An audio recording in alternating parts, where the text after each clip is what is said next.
Oke, pengalamannya. ya, Bapak Bas memimpin keluarga bahagia seperti itu pasti punya banyak pengalaman juga. ini, bentar ya.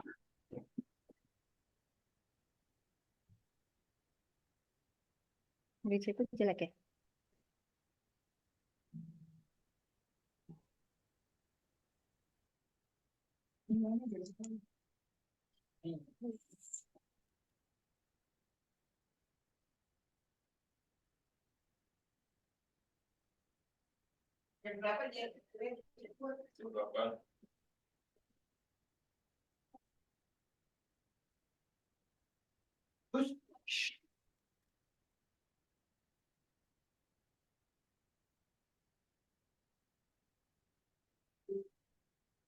Lihat tuh, lihat tuh. Itu orangnya lagi rapat. Ya, jangan dong. Bentar, aku matiin. Oke.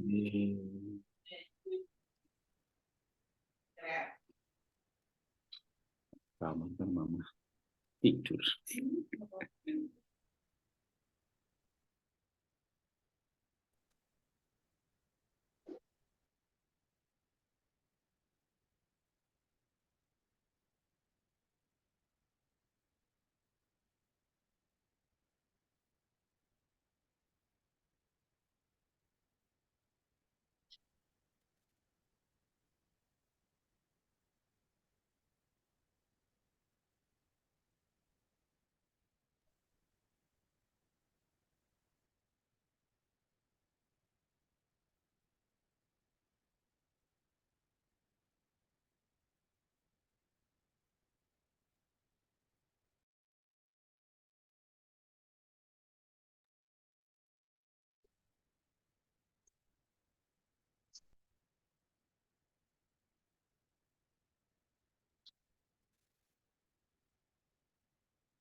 Ya, selamat malam. Saya masih di Singapura ya.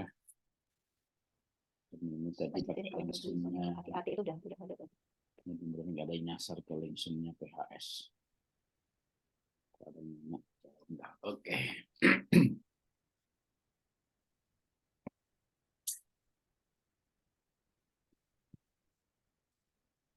Ini di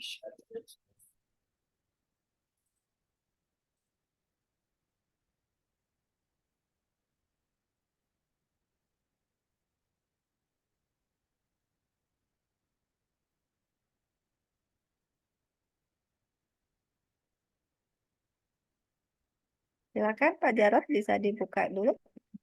Oke. Ya, saya buka dulu aja ya. Bapak sambil cerita juga pengalaman yang membersamai keluarga bahagia itu gimana? Oke, saya buka dulu. Ntar saya serahkan ke Bu ini, Sinta. Sudah direkam. Oke, ya. Selamat malam teman-teman semuanya, komunitas pola hidup sehat dan juga komunitas kesembuhan holistik ya. Malam ini temanya seru banget nih ya, selingkuh dan kesehatan. Yang pasti ada yang bilang katanya selingkuh itu indah gitu ya, katanya. Saya juga belum pernah. Tapi ada lagi begini nih ya, yang pernah disinggung gitu kan, jurnal yang namanya honeymoon effect. Katanya orang kalau pacaran sehat-sehat, sudah menikah penyakitan. Nah, kenapa? Nah, waktu menikah sudah nggak ada cinta. Lalu ada yang nanya, kalau selingkuh sehat nggak? Honeymoon terus ya, Pak. Kan selingkuh pasti saling mencintai, sehat dong. Karena pacaran sehat, menikah nggak sehat. Karena menikah penuh kebencian, penuh kepahitan. Nah, kalau sama selingkuhannya kan nggak kecewa, nggak kepahitan. Berarti sehat dong, tunggu dulu gitu ya. Karena biasanya orang selingkuh itu katanya gitu ya, ya nikmat pasti karena ejakulasi dan orgasme. Tapi biasanya juga disertai dengan rasa bersalah gitu ya. Baik rasa bersalah karena dari sisi agama itu dosa atau memang dia tidak beragama sungguh-sungguh. Kalau beragama sungguh-sungguh kan nggak selingkuh gitu ya. Tapi tetap aja ada rasa bersalah karena itu sebuah pengkhianatan. Atau kalau nggak rasa bersalah, rasa takut ketahuan. Nah, rasa takut itulah yang sebenarnya bikin tidak sehat. Ya, makanya ada juga orang yang selingkuh dan kedapatan mati di kamar hotel dalam keadaan telanjang ternyata serangan jantung. Nah, jangankan selingkuh ya, kalau saya mengatakan orang yang banyak rahasia itu banyak yang punya penyakit jantung gitu ya. Apalagi rahasianya besar banget selingkuh gitu ya. Ini kita nggak ngomong selingkuh dulu gitu ya. Rahasia apa gitu ya? Ngumpetin duit terhadap pasangan. Jadi misalnya uangnya taruh di lemari gitu ya. Lupa gak dikunci. Pasangan buka lemari. Duk, duk, duk, duk, duk. Orang Jawa bilang udah teratapan gitu ya. Ya, orang yang nggak punya rahasia, makan Kok enak, nge-freeze ya ke Mami? plus hatinya tenang. Nah, Kok Mami nge-freeze? apalagi rahasia yang besar seperti sebuah pengkhianatan atau penipuan. Ya. Nah, orang yang selingkuh tentu secara spiritual apapun agamanya, dia juga tidak punya kecerdasan spiritual yang cukup tinggi, yang artinya hanya mementingkan kenikmatan sesaat. Nah, kenikmatan sesaat itu dibandingkan yang ada, stres yang ada, khawatir yang ada, sebenarnya tidak sebanding. Belum lagi kenikmatan sesaat itu merusak relasi. Misalnya relasi antara suami istri. Nah, suami istri kan relasi yang lebih permanen. Selingkuhan mungkin sementara kan. Nanti ada selingkuhan yang baru atau putus. Tapi suami istri ini relasi permanen. Nah, ketika relasi permanennya ini dipenuhi dengan pertengkaran, kecemburuan, kekhawatiran, ketakutan, pengkhianatan, itulah sebenarnya yang merusak kesehatan mental. Sedangkan yang namanya tubuh mental hubungannya dengan tubuh badan ya erat sekali karena tubuh badan ini hanya bungkusnya tubuh mental. Nah, karena itu kalau dibahas tentunya akan menjadi menarik malam hari ini dan akan dibahas oleh Ibu Sinta ya. Nanti saya akan muncul lagi di sesi tanya jawab ya. Bu Sinta sudah banyak menangani konseling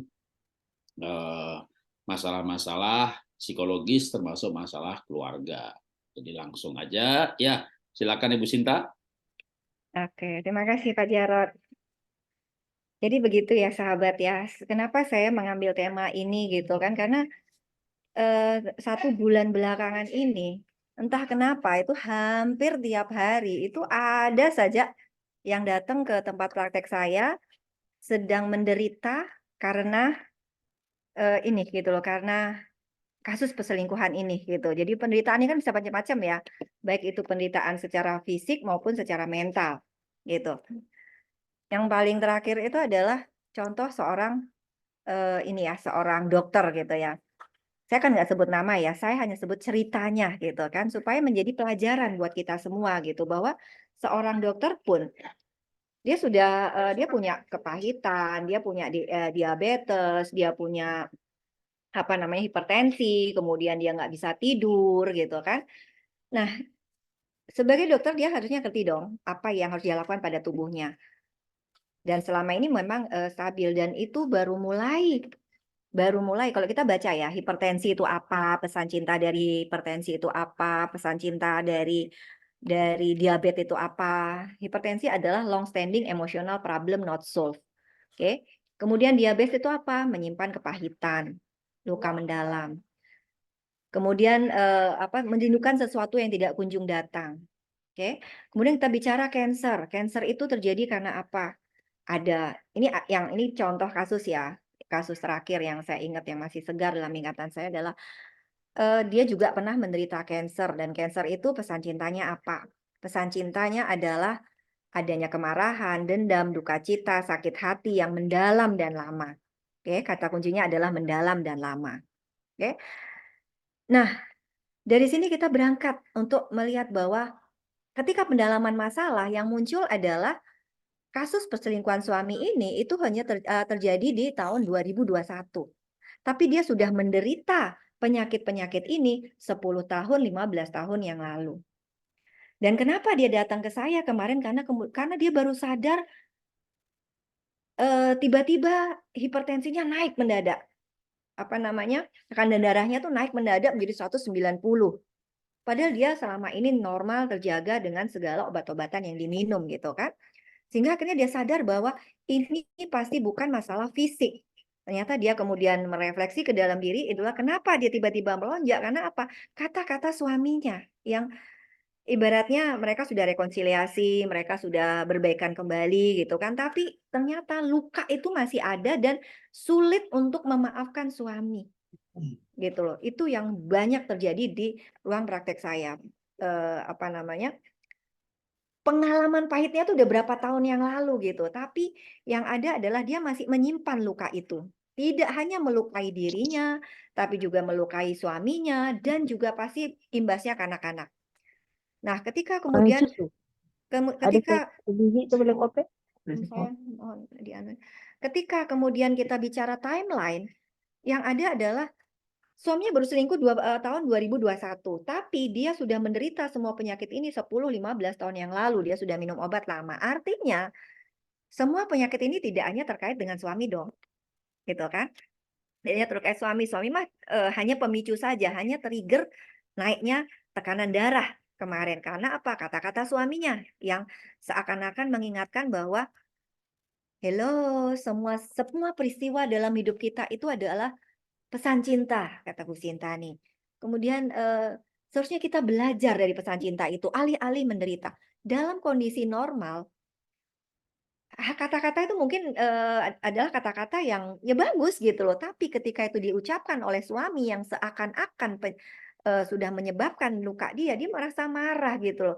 Enak aja lu yang berbuat, kok sekarang seakan-akan gue yang salah gitu loh.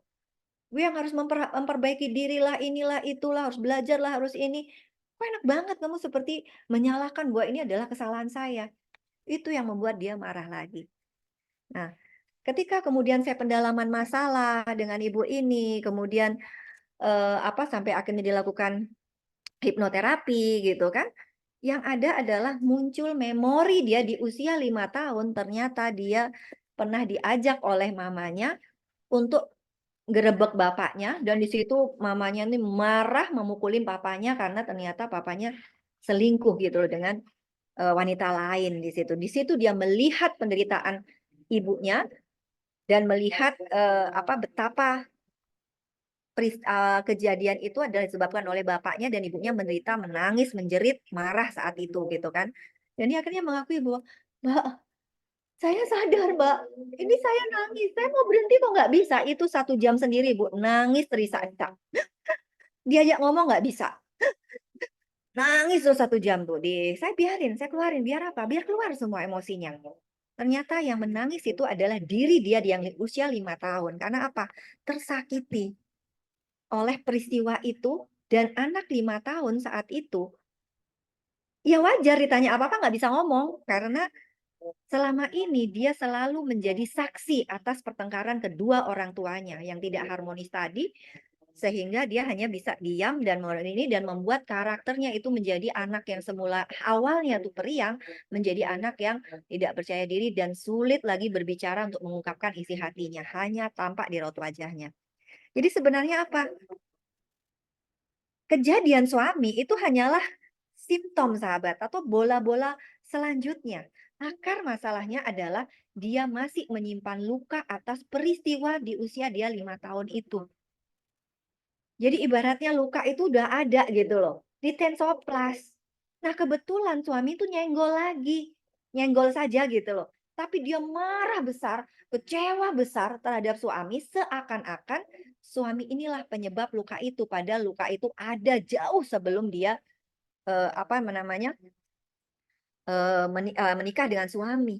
Itu adalah peristiwa dia di usia 5 tahun. Itu semua datanya ada di pikiran bawah sadar, sahabat. Disitulah saya, dalam kesehatan holistik ini, kita selalu mencari akar masalah. Karena apa? Sekali akar masalah ditemukan, itu fine, selesai. Selama ini kita hanya ngobatin simptom. Banyak orang sakit. Ketika di dalam, entah itu sakitnya diabetes, hipertensi, cancer, ada yang sampai buta, matanya tidak bisa melihat, ada yang sampai tidak bisa jalan, lumpuh 7 tahun. Kemudian ada yang sampai ganti frozen shoulder, GERD mah yang tidak henti-henti, gatal di seluruh wajah, kemudian seluruh badan, malah ada yang sampai gatal-gatal di kemaluan. Setiap kali berhubungan sama suami tambah gatal aja. Karena suaminya pernah berselingkuh gitu, jadi merasa jijik gitu loh dengan suaminya. Jadi setiap kali jangankan berhubungan ya udah kena sperma ya. Dia tidak berhubungan pun hanya membayangkan dia sudah gemetar, keringat dingin dan gatal di area kemaluan tuh sampai dalam. Ada yang miom bolak-balik. Wah, itu sampai segitu hebatnya ya. Betapa selingkuh itu menyebabkan luka di hati seseorang. Oke? Nah, seringkali ini yang tidak disadari oleh para pria atau para wanita yang selingkuh, bahwa akibat dari perbuatannya itu ternyata mengakibatkan sakit pada orang lain, pada diri pasangannya. Dan itu obatnya bukan obat, sahabat. Obatnya adalah pada diri dia sendiri. Itu yang saya temui saat praktek holistik ini, itu yang banyak terjadi. Ketika kemudian kita bereskan di area akar masalah ini, maka fine. Penyakit-penyakit itu tidak ada lagi gitu, karena itu hanyalah simptom, hanyalah pesan cinta gitu loh sahabat. Itu. Dan jangan salah, suami selingkuh, kemudian sadar nih, insaf nih, tapi istri udah terlanjur luka nih. Maka luka itu yang menderita tidak hanya si istri loh, tapi atau yang diselingkuhin ya, yang selingkuh kan tidak hanya suami ya, tapi juga istri ya. Luka itu tidak hanya terjadi pada yang diselingkuhin, tapi pada yang selingkuh itu juga biasanya juga terjadi luka. Karena apa? Tidak dipercayai lagi. Diungkit-ungkit terus kejadian udah 15 tahun yang lalu. Udah baik nih suami atau istri yang selingkuh itu, tapi luka itu seakan-akan ada terus dan ternyata itu diungkit terus sama pihak yang disakiti gitu. Jadi akhirnya dua-duanya menderita. Dua-duanya saling menyerang dan berhenti mencintai. Nah, ketika berhenti mencintai, maka yang ada adalah di dalam rumah tangga, di dalam keluarga, pasti korbannya anak-anak. Bayangkan ini yang lagi saya tanganin, itu ada anak yang 5 kali pindah sekolah, pindah kuliah. Kakaknya yang besar bermasalah juga dengan sekolahnya. Selalu ngerasa ada hambatan dalam nyusun tesis. Itu apa? Karena di masa kecil seringkali melihat pertengkaran kedua orang tuanya, kan nggak ada orang selingkuh gitu terus hanya 2 biasanya responnya. Marah terus-menerus atau diam 1000 bahasa, akhirnya berhenti, tidak saling berinteraksi lagi antara suami istri, dan itu adalah drama-drama yang dilihat oleh anak sepanjang hidupnya, sahabat. Dan antara benci dan cinta itu seperti jungkat-jungkit gitu loh. Ketika itu cintanya itu 100, maka benci itu tidak ada. Dan sebaliknya ketika itu benci itu level 100, itu berarti cinta tidak ada. Jadi dia berbanding lurus gitu loh sahabat, antara cinta dan benci itu. Semakin orang itu mencintai, maka ketika dia disakiti, itu bencinya juga sebesar cintanya itu, sahabat. Bayangin ada anak sampai menderita, karena apa? Mau menikah, bapaknya bilang, "Mama mau datang, tapi asal nggak ada ibumu." Gitu. Yang sana juga bilang gitu, "Mama mau datang, asal nggak ada papamu." Gimana anak harus memilih? Yang ada adalah apa? Ketika dia kemudian memutuskan menikah seperti itu, anaknya kemudian ADHD, temperamen, marah, nggak bisa dikendalikan. Di psikolog akhirnya diagnosa ADHD. Padahal itu adalah emosi. Pada saat emosi ibu pada saat mengandung anak ini, itu hadir, mak keteplek, bahasa Jawanya tuh mak keteplek tuh apa ya? di-download semua gitu loh, di-download semua apa emosi ibu itu pada saat mengandung anak, itu hadir sepenuhnya dalam diri anak ini, sahabat.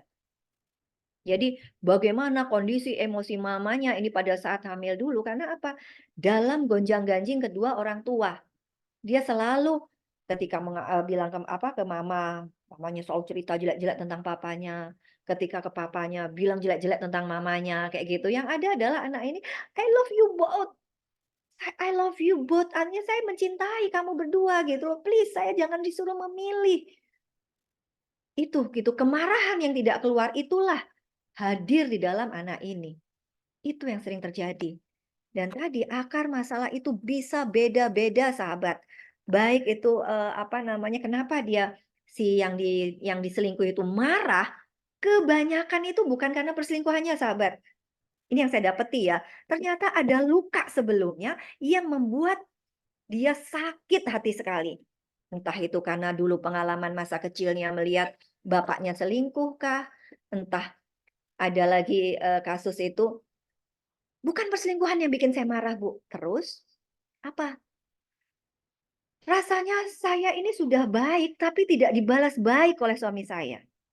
Saya setiap hari itu naik angkot, Bu, 2 jam untuk ngajar di suatu desa, di suatu tempat gitu kan. Nanti pulangnya lagi 2 jam. Ibu tahu kan naik angkot capek badan ini.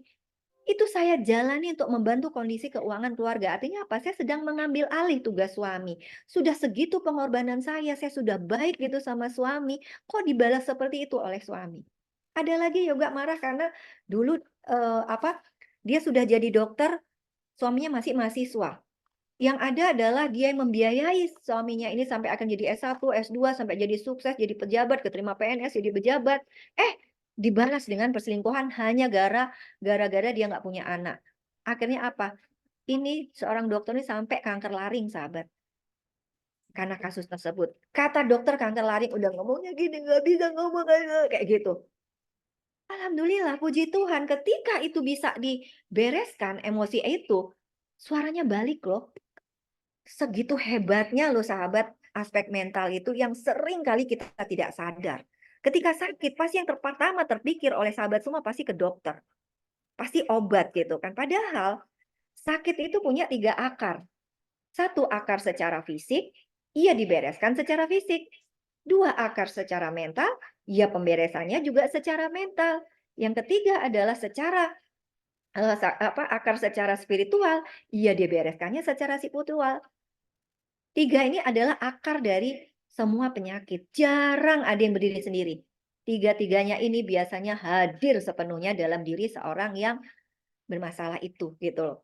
Ini loh, sahabat, yang sering kali terjadi dalam hidup kita. Dan jangan salah, sahabat. Tadi yang saya ceritakan adalah kasus-kasus di mana para istri atau suami yang menderita karena diselingkuhin.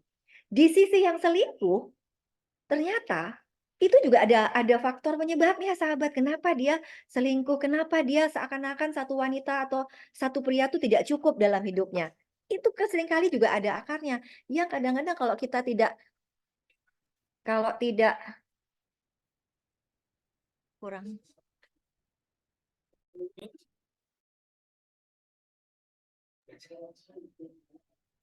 Sehingga kalau kita tidak tidak kita bereskan di situ, kita tidak paham akarnya, runyam sekali. Contoh, ada seorang dokter itu sangat soleha. Ternyata dia sudah selingkuh 3 kali dan semua berakhir di hubungan seks dengan selingkuhannya ini, dan akhirnya ketahuan sama suaminya karena dia ketularan penyakit kelamin dan kemudian menularkan ke suami. Suaminya juga jadi kencing nanah. Kenapa itu terjadi? Ternyata ketika dihipno itu masuk di dalam memori usia 2 tahun. Usia 2 tahun dia nangis, ditinggalkan di rumah tidak ada orang, hanya bapaknya.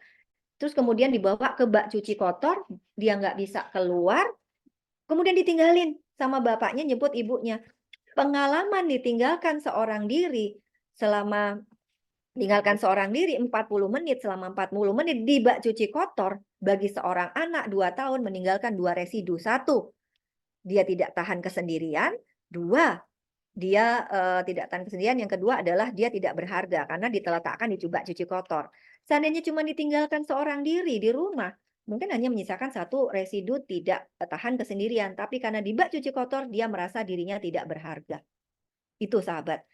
Sehingga apa? Peristiwa itu terjadi ketika apa? Ketika dia sendirian, ketika dia sekolah lagi, jauh dari rumah, jauh dari suami, jauh dari keluarga, dia sendirian, sehingga dia merasa butuh untuk ditemani oleh seseorang. Dan buat dia hubungan seks itu tidak lebih dari sarana untuk mempertahankan hubungan. Konsekuensi logis dari hubungan orang dewasa, sarana untuk mempertahankan hubungan saja. Masalah utamanya adalah dia tidak tahan kesendirian. Coba. Fatal. Untungnya suaminya datang, masih mau datang, walaupun udah mukanya udah nggak mau lihat istrinya gitu. Bahasa tubuhnya udah benci, kesel, kecewa, sakit hati, terluka. Mbak, wah laki-laki mana yang bodoh mau menerima istri yang sudah selingkuh sampai 3 kali, terus berhubungan seks, diprorotin lagi. Nggak hanya tubuhnya yang dipakai, tapi uangnya diprorotin. Saya pun kena penyakit kelamin gara-gara dia. Waktu saya tanya awal, ada masalah apa Bu? Kenapa sampai selingkuh? Saya juga nggak tahu Mbak. Kenapa Bu? Ini saya juga, kok ada soundshare? Saya juga nggak tahu. Katanya gitu nih. Selalu jawab tidak tahu. Dan memang tidak tahu dia. Karena apa? Siapa yang ingat peristiwa di usia 2 tahun itu sahabat. Tapi dia mempunyai residu dari emosi atau peristiwa itu hadir di dalam diri wanita ini dan itu tersimpan di pikiran bawah sadar. Saya tanya, Bu, waktu kenapa berselingkuh? Enggak ngerti, Bu. Apakah Ibu ada maniak seks? Enggak juga. Apakah suami Ibu punya masalah dengan keperkasaan misalkan sehingga Ibu tidak puas atau ejakulasi dini atau impoten? Enggak juga. Katanya gitu. Terus apa dong? Saya juga enggak paham, Mbak. Oke? Karena apa? Peristiwa itu terjadi di usia dia 2 tahun, dia pun tidak ingat. Tapi memori itu ada di pikiran bawah sadar dia. Di mana peran pikiran bawah sadar? 95-99% sahabat. Pikiran sadar hanya 1-5%. Itu yang seringkali terjadi. Kita pun tidak paham. Jadi datang suami udah marah aja. Untungnya tuh saya bilang, ya Bapak, sebelum Bapak emosi, sebelum Bapak marah-marah, saya paham Bapak marah, kecewa, terluka, terhina, apapun itu terhadap istri Anda. Tapi sebelum Bapak marah itu, saya mohon izin saya bertanya, Pak, Bapak tolong dong ceritakan apa yang terjadi dalam hidup Bapak di usia 2 tahun. Ya nggak ingat loh Bu, tahun kecil katanya gitu. Oke, 3 tahun nggak ingat, 4 tahun nggak ingat, 5 tahun baru samar-samar, 7 tahun baru agak jelas. Oke. Ketika Bapak sendiri tidak menyadari atau tidak ingat peristiwa Bapak di usia 2 tahun, maka Bapak pun belum berhak menghakimi orang lain, dalam hal ini istrinya Bapak. Karena apa? Dia pun tidak ingat peristiwa itu, tapi residu dari peristiwa itu hadir di dalam diri dia. Dan saya ceritakan proses hipno yang kami lakukan, ternyata tuh masuk di momen dia usia 2 tahun, seperti itu dia ditinggal seorang diri, dan sehingga ketika itu ada muncul peristiwa yang sama, hal itu hadir lagi di dalam hidupnya, yaitu kesendirian dan di bak cuci kotor itu merasa diri tidak berharga. 3 kekasihnya ini itu semua orang-orang yang tidak berharga bila dibandingkan dengan dia. Yang dokter spesialis seperti itu gitu ya. Yang satu inilah pelukis jalanan lah, yang satu trader lah, yang satu apalah kayak gitu. Artinya tidak cukup berharga. Itu sahabat, itu dari diri peselingkuh. Jadi bukan dia semata-mata mau selingkuh sahabat, tapi memang ada peristiwa di masa lalu yang menyebabkan dia seperti itu. Ada yang lucu lagi, ada seorang bapak usia 62 tahun, itu istrinya sampai nggak berani punya pembantu atau asisten perempuan. Dia punya usaha ini, itu, tidak boleh ada perempuan. Karena apa? Suaminya ini seringkali gemes sama orang-orang perempuan itu, pegawai-pegawai perempuan itu, suka meremas buah dada, dan matanya tuh selalu jelalatan ngintipin buah dada sama belahan pantat. Apa yang terjadi sahabat? Kita pikirkan orang kayak gini mesum gitu ya, kalau kita nggak paham tentang pikiran sadar, pikiran bawah sadar ini, atau tidak paham tentang bola-bola akar masalah ini gitu, sampai akhirnya menjadi besar simptom kayak gitu. Kalau udah jadi simptom, dia akan muncul dalam bentuk sakit di tubuh fisik. Kalau kita nggak paham seperti ini, maka kita akan mudah menghakimi orang lain.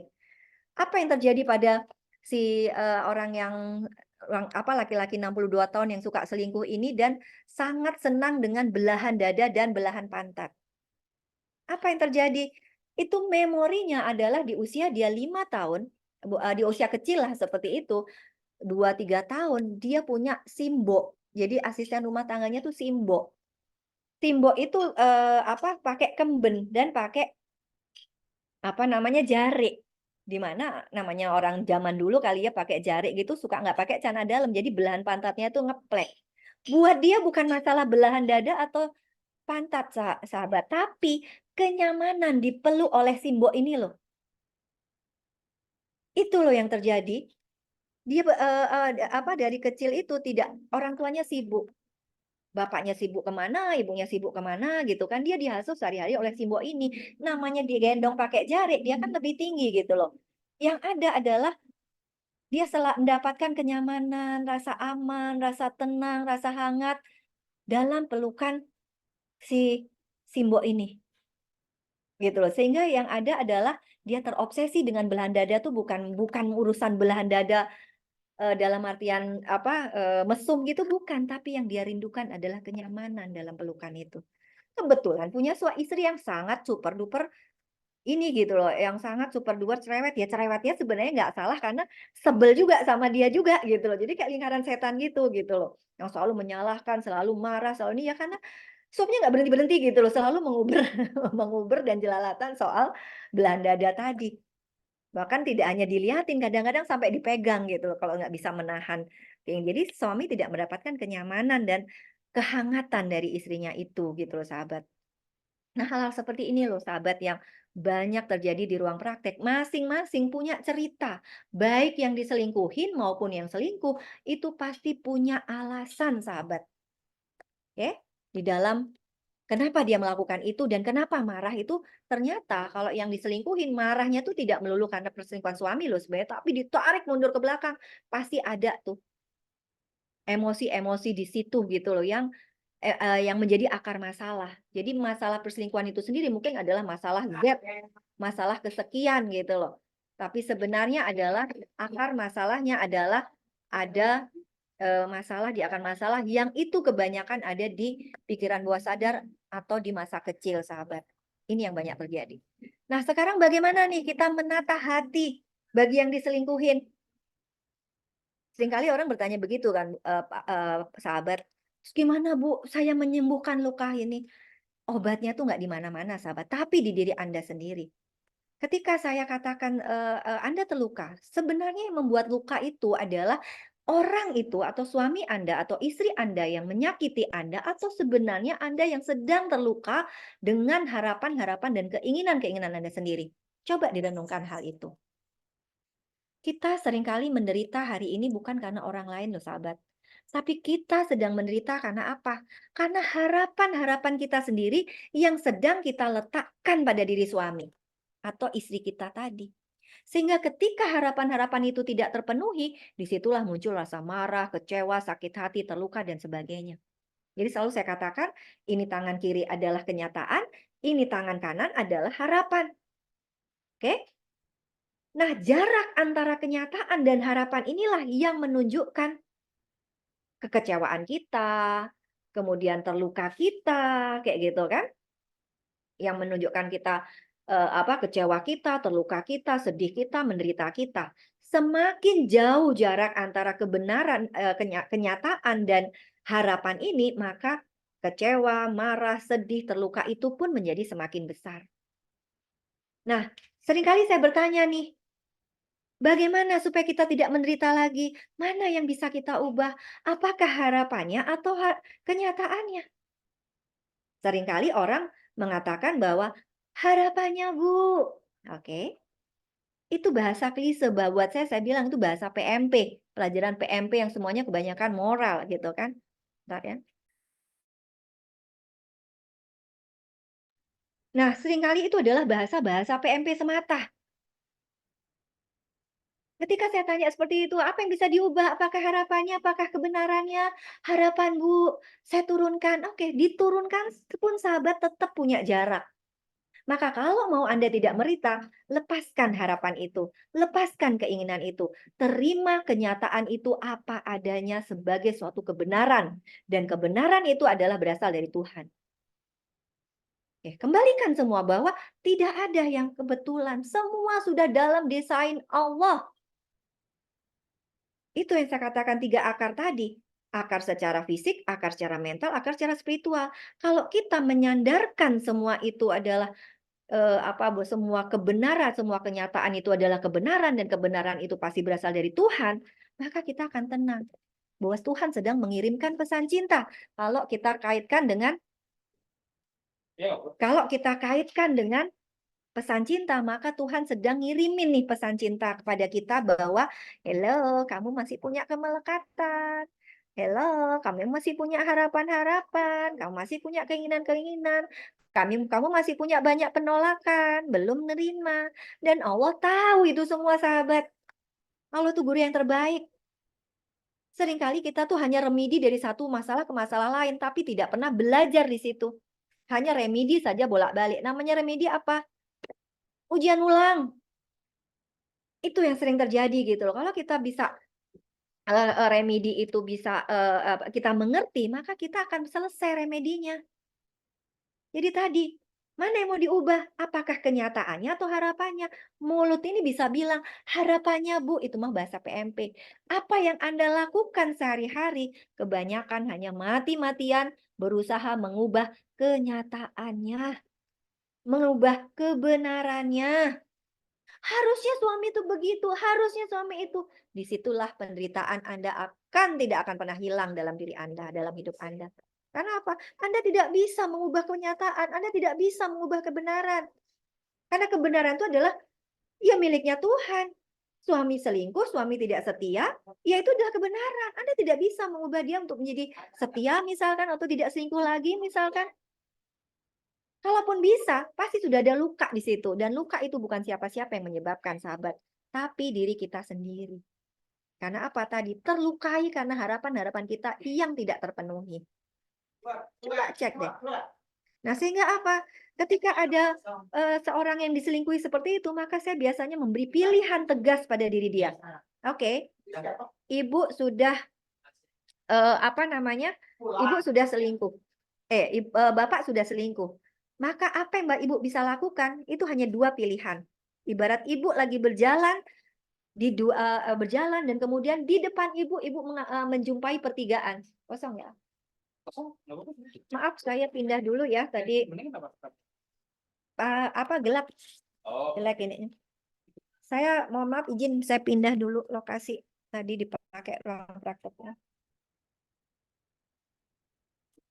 Saya lagi di Jakarta, sahabat. Jadi silakan dimanfaatkan kalau sahabat mau hadir konsultasi dan sebagainya. Daripada jauh-jauh ke Bandung gitu, saya lagi ada di Jakarta nih sampai seminggu ke depan.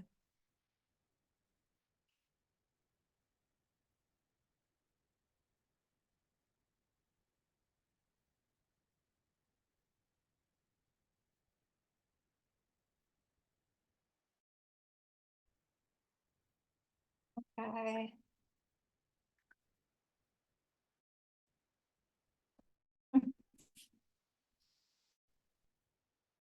Nah, jadi itu sahabat. Artinya kita cari masalah. Nah, kemudian ketika kita saya biasanya opsi ini. Ketika Anda sudah diselingkuhi, ada 2 pilihan dalam hidup ini. Jalan ke kanan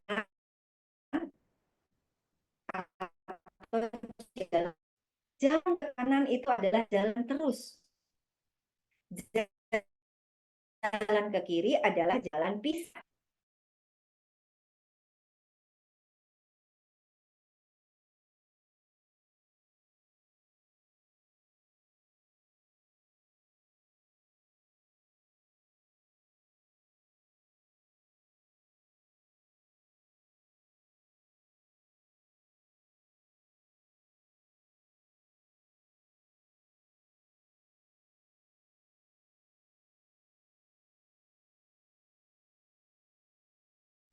ketika Anda memilih dua jalan ini, maka Anda harus memilih dengan tegas. Anda bisa memilih dengan tegas.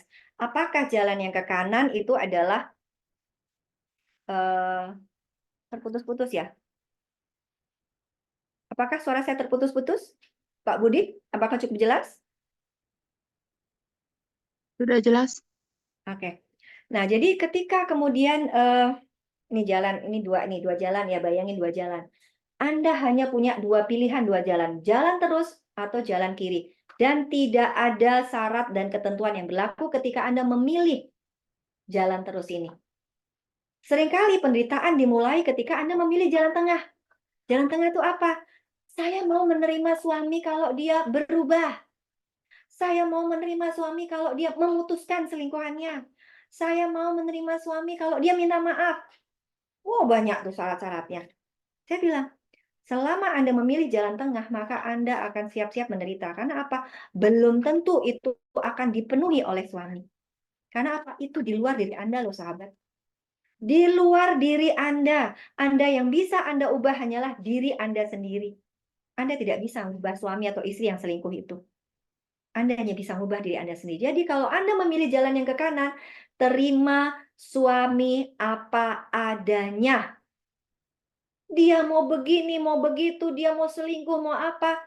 Itu adalah urusan dia dengan dirinya sendiri dan Allah. Kalau di Al-Quran tuh jelas, sahabat. Percakapan dicontohkan oleh percakapan Aisyah dengan Allah tentang Firaun. Dia bertanya nih, wahai Tuhan, apa yang harus kulakukan terhadap suamiku dalam kurung Firaun? Nih jahatnya Firaun ceritanya gitu kan. Si Aisyah nih curhat gitu sama Allah. Allah jawab apa? Tugasmu tetap tunduk patuh dan taat pada suami. Sedangkan dia dalam kurung Firaun itu adalah urusanku. Di situ sebenarnya kitab suci ini mengajarkan kita bahwa suamimu mau jahat, mau selingkuh kek, mau ngapain kek, urusan dia sama aku. Gitu kira-kira Tuhan bilang, tugasmu tetap tunduk patuh dan taat. Udah, mau itu suami bagaimana, itu adalah diri dia sendiri dengan dirinya sendiri dan Tuhan. Tugas kita adalah tetap menjalankan kewajiban kita sebagai istri maupun ibu bagi anak-anak kita. Saya belajar ini dari seorang wanita, Bu, yang luar biasa. Dia punya 8 anak, 8 anaknya tuh tahfiz semua, tahfiz Quran semua, dan di luar negeri semua dapat beasiswa di luar. Dia adalah istri pertama dari 4. Jadi dia dipoligami gitu kan. Saya tanya, Bu, bagaimana caranya Ibu bisa sukses begitu mendidik anak? Apa dia tersenyum, dia bilang, Mbak, katanya gitu. Suami saya itu menjadi suami dan bapak bagi anak-anak hanyalah di rumah ini. Keluar dari pintu ini, dia adalah milik dirinya sendiri dan Tuhan. Dan Tuhannya. Apapun yang terjadi di luar pintu ini, saya tidak pernah bertanya ke suami. Mas, kamu di mana? Mas, tolongin ini dong. Mas, ini anak-anak begini dong. Ini begitu. Tidak, saya berusaha tidak cengeng, Bu. Ini cerita nih dia. Saya selalu menyandarkan hidup saya, diri saya, anak-anak saya, rezeki saya hanya sepenuhnya pada Allah. Suami mau bagaimana di luar, saya tidak akan pernah, kamu di mana, nanya, kamu di mana, sama siapa, lagi ngapain, nggak akan pernah saya bertanya itu. Bahkan dikasih berapapun sama suami, saya tidak pernah mengatakan kurang, kayak buat saya itu adalah rezeki Allah yang dihantarkan lewat suami saya. Saya syukuri sepenuhnya. Dan apa yang terjadi, sahabat? Anaknya 8, sukses semua. Bisa kuliah di luar negeri, beasiswa semua, mereka baik-baik saja, tidak pernah terlontar kata-kata jelek dari mulutnya terhadap suami. Yang ada, suaminya semakin cinta dan lebih sering berada di dalam rumah ini dibanding ke-3 istrinya yang lain. Itulah, kalau kita memilih jalan yang ke kanan, no reserve, tidak ada syarat dan ketentuan berlaku, benar-benar di situ menerima sepenuhnya, tidak pakai kata tapi, tidak ada syarat ketentuan berlaku. Apapun yang terjadi dengan suami, itu urusan dia dengan dirinya sendiri. Oke? Itu kalau Anda kuat. Kalau Anda merasa tidak kuat atau tersakiti terus-menerus daripada akhirnya kena cancer, silahkan ambil exit way ke yang kiri. Oke? Bu, di Kristen nggak boleh sesuatu yang sudah dipersatukan oleh Tuhan. Tidak boleh dipisahkan selain Tuhan. Mungkin tanya Pak Jarod saya pernah tanya, bahwa emang nggak boleh Pak orang cerai? Boleh, tapi udah nggak boleh nikah lagi. Itu semua adalah konsekuensi. Ketika kita mengambil keputusan, maka kita harus siap menanggung konsekuensinya. Oke? Nah, sekarang kita dengarkan nih, apa kata suami nih. Pertanyaan yang keempat yang saya tulis di woro-woro itu. Bagaimana sih kita bisa membuat suami kita atau istri kita bahagia dengan kita? Nih, dengarkan curhatan hati seorang pria yang berselingkuh ya. Dia bilang begini, Bu, coba bayangkan nih Bu. Saya punya uang 10 juta Bu. Nih gaji saya misalkan 10 juta Bu. 9 juta saya serahkan ke istri saya. Istri saya tetap mengatakan, kurang. Anak kita banyak, keperluan kita banyak. Ayo dong kamu bekerja lebih keras, bla bla bla bla bla bla, saya diomelin. Tapi 1 juta itu saya berikan ke selingkuhan saya. Yang ada adalah dia berterima kasih sekali dengan saya. Kalau saya datang ke sana, saya dilayani Mbak Sultan. Di sini yang 9 juta saya dicuekin, Bu. Dia pakai daster seenaknya. Tubuhnya bau bawang. Ketika di sini 1 juta, setiap saya mau datang dia dandan rapi, cantik, wangi.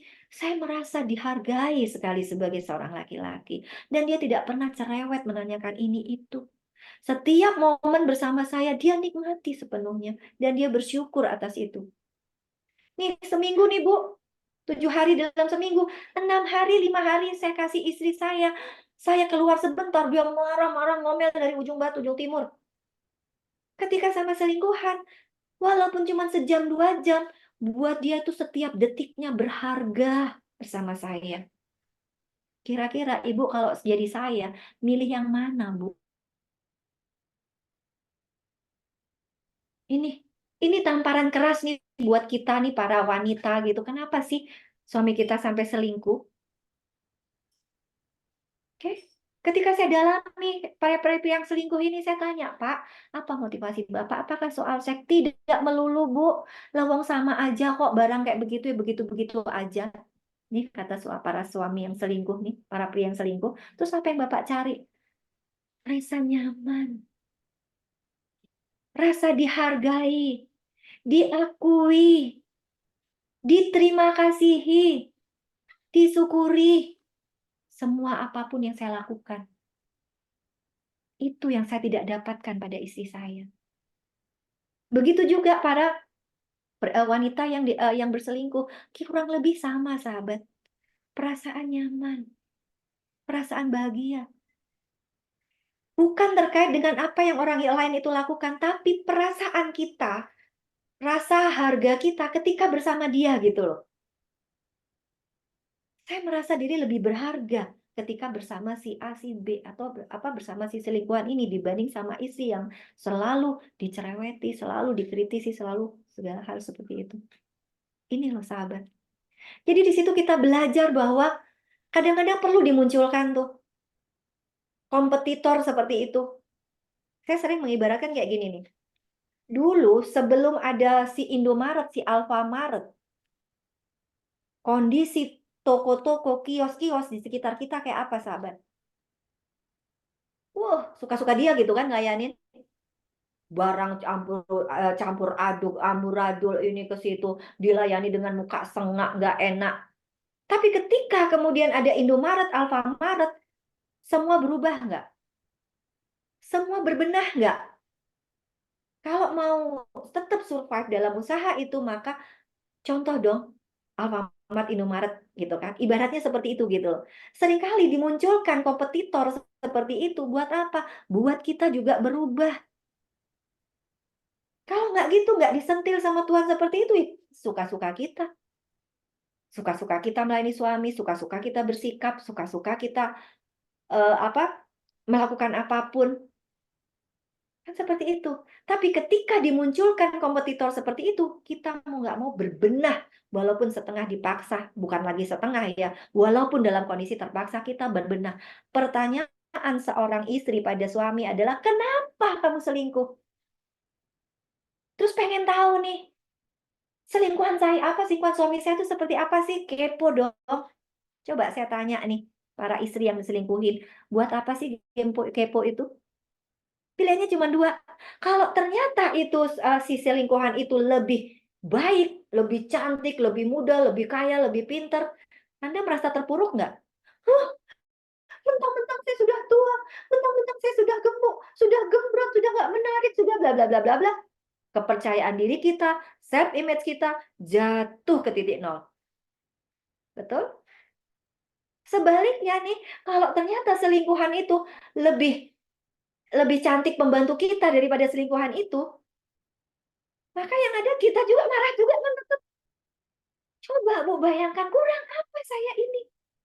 Saya dokter, saya cukup membantu keluarga juga. Rumah tangga kami cukup, dia pacaran sama orang yang sama pembantu saja masih cantikan pembantu saya. Itu dua-duanya tetap bikin menderita kan? Dia lebih cantik, lebih hebat, kita juga menderita. Kita merasa bahwa seperti habis manis sepah dibuang, udah selesai manisnya dilepeh gitu aja. Dia lebih jelek, selingkuhan itu lebih jelek, lebih kurang dari kita. Kita juga merasa terluka. Dua-duanya bukan solusi. Jadi nggak perlu kepoin HP suami, mau tahu rumahnya di mana, terus kantornya di mana, kita datengin. Buat apa sayang? Hanya menambah luka. Yuk, berbenah ke dalam. Apa yang belum tepat dalam perkawinan ini? Cari akar masalahnya. Apakah ini masalah di saya atau masalah di suami? That's it. Jangan sampai hal ini menggerogoti diri Anda. Ingat konsep kesehatan holistik, tubuh itu hanyalah wadah. Namanya wadah, warnanya apa? Sangat tergantung isinya. Isinya merah ya gelasnya jadi merah, isinya kuning gelasnya jadi kuning, isinya hitam ya gelasnya jadi hitam. Jadi kalau Anda sakit hari ini, cek dari 3 akar ini nih. Apakah ini saya murni sakit secara fisik? Apakah ini murni sakit secara mental? Ataukah saya sakit secara spiritual atau tiga-tiganya? Bahwa, oh ternyata saya sakit ini adalah karena ini gitu loh. Bukan karena fisik saja yang terganggu. Seringkali ini adalah paduan dari ketiga ini. Ini yang saya tidak henti-hentinya untuk bicara tentang, ayo dong pesan cinta, ayo dong dengerin pesan cinta. Karena pesan cinta itu sahabat tidak pernah tertukar.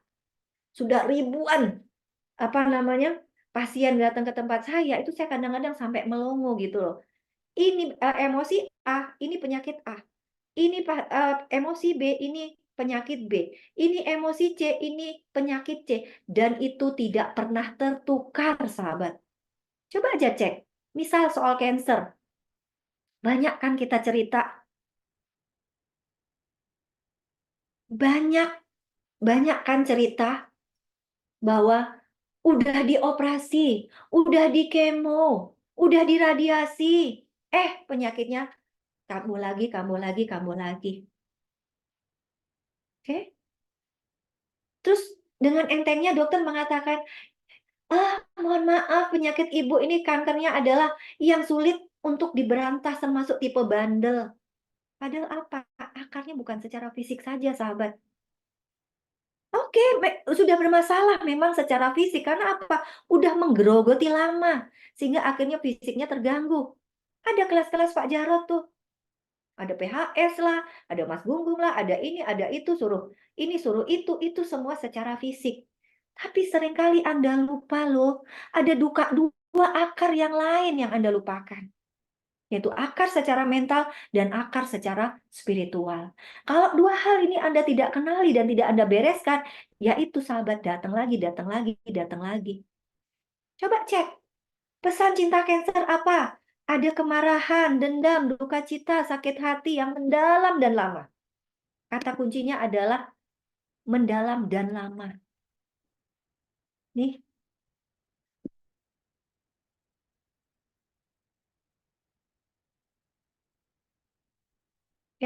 adanya kemarahan, kebencian, dendam, sakit hati yang mendalam dan lama.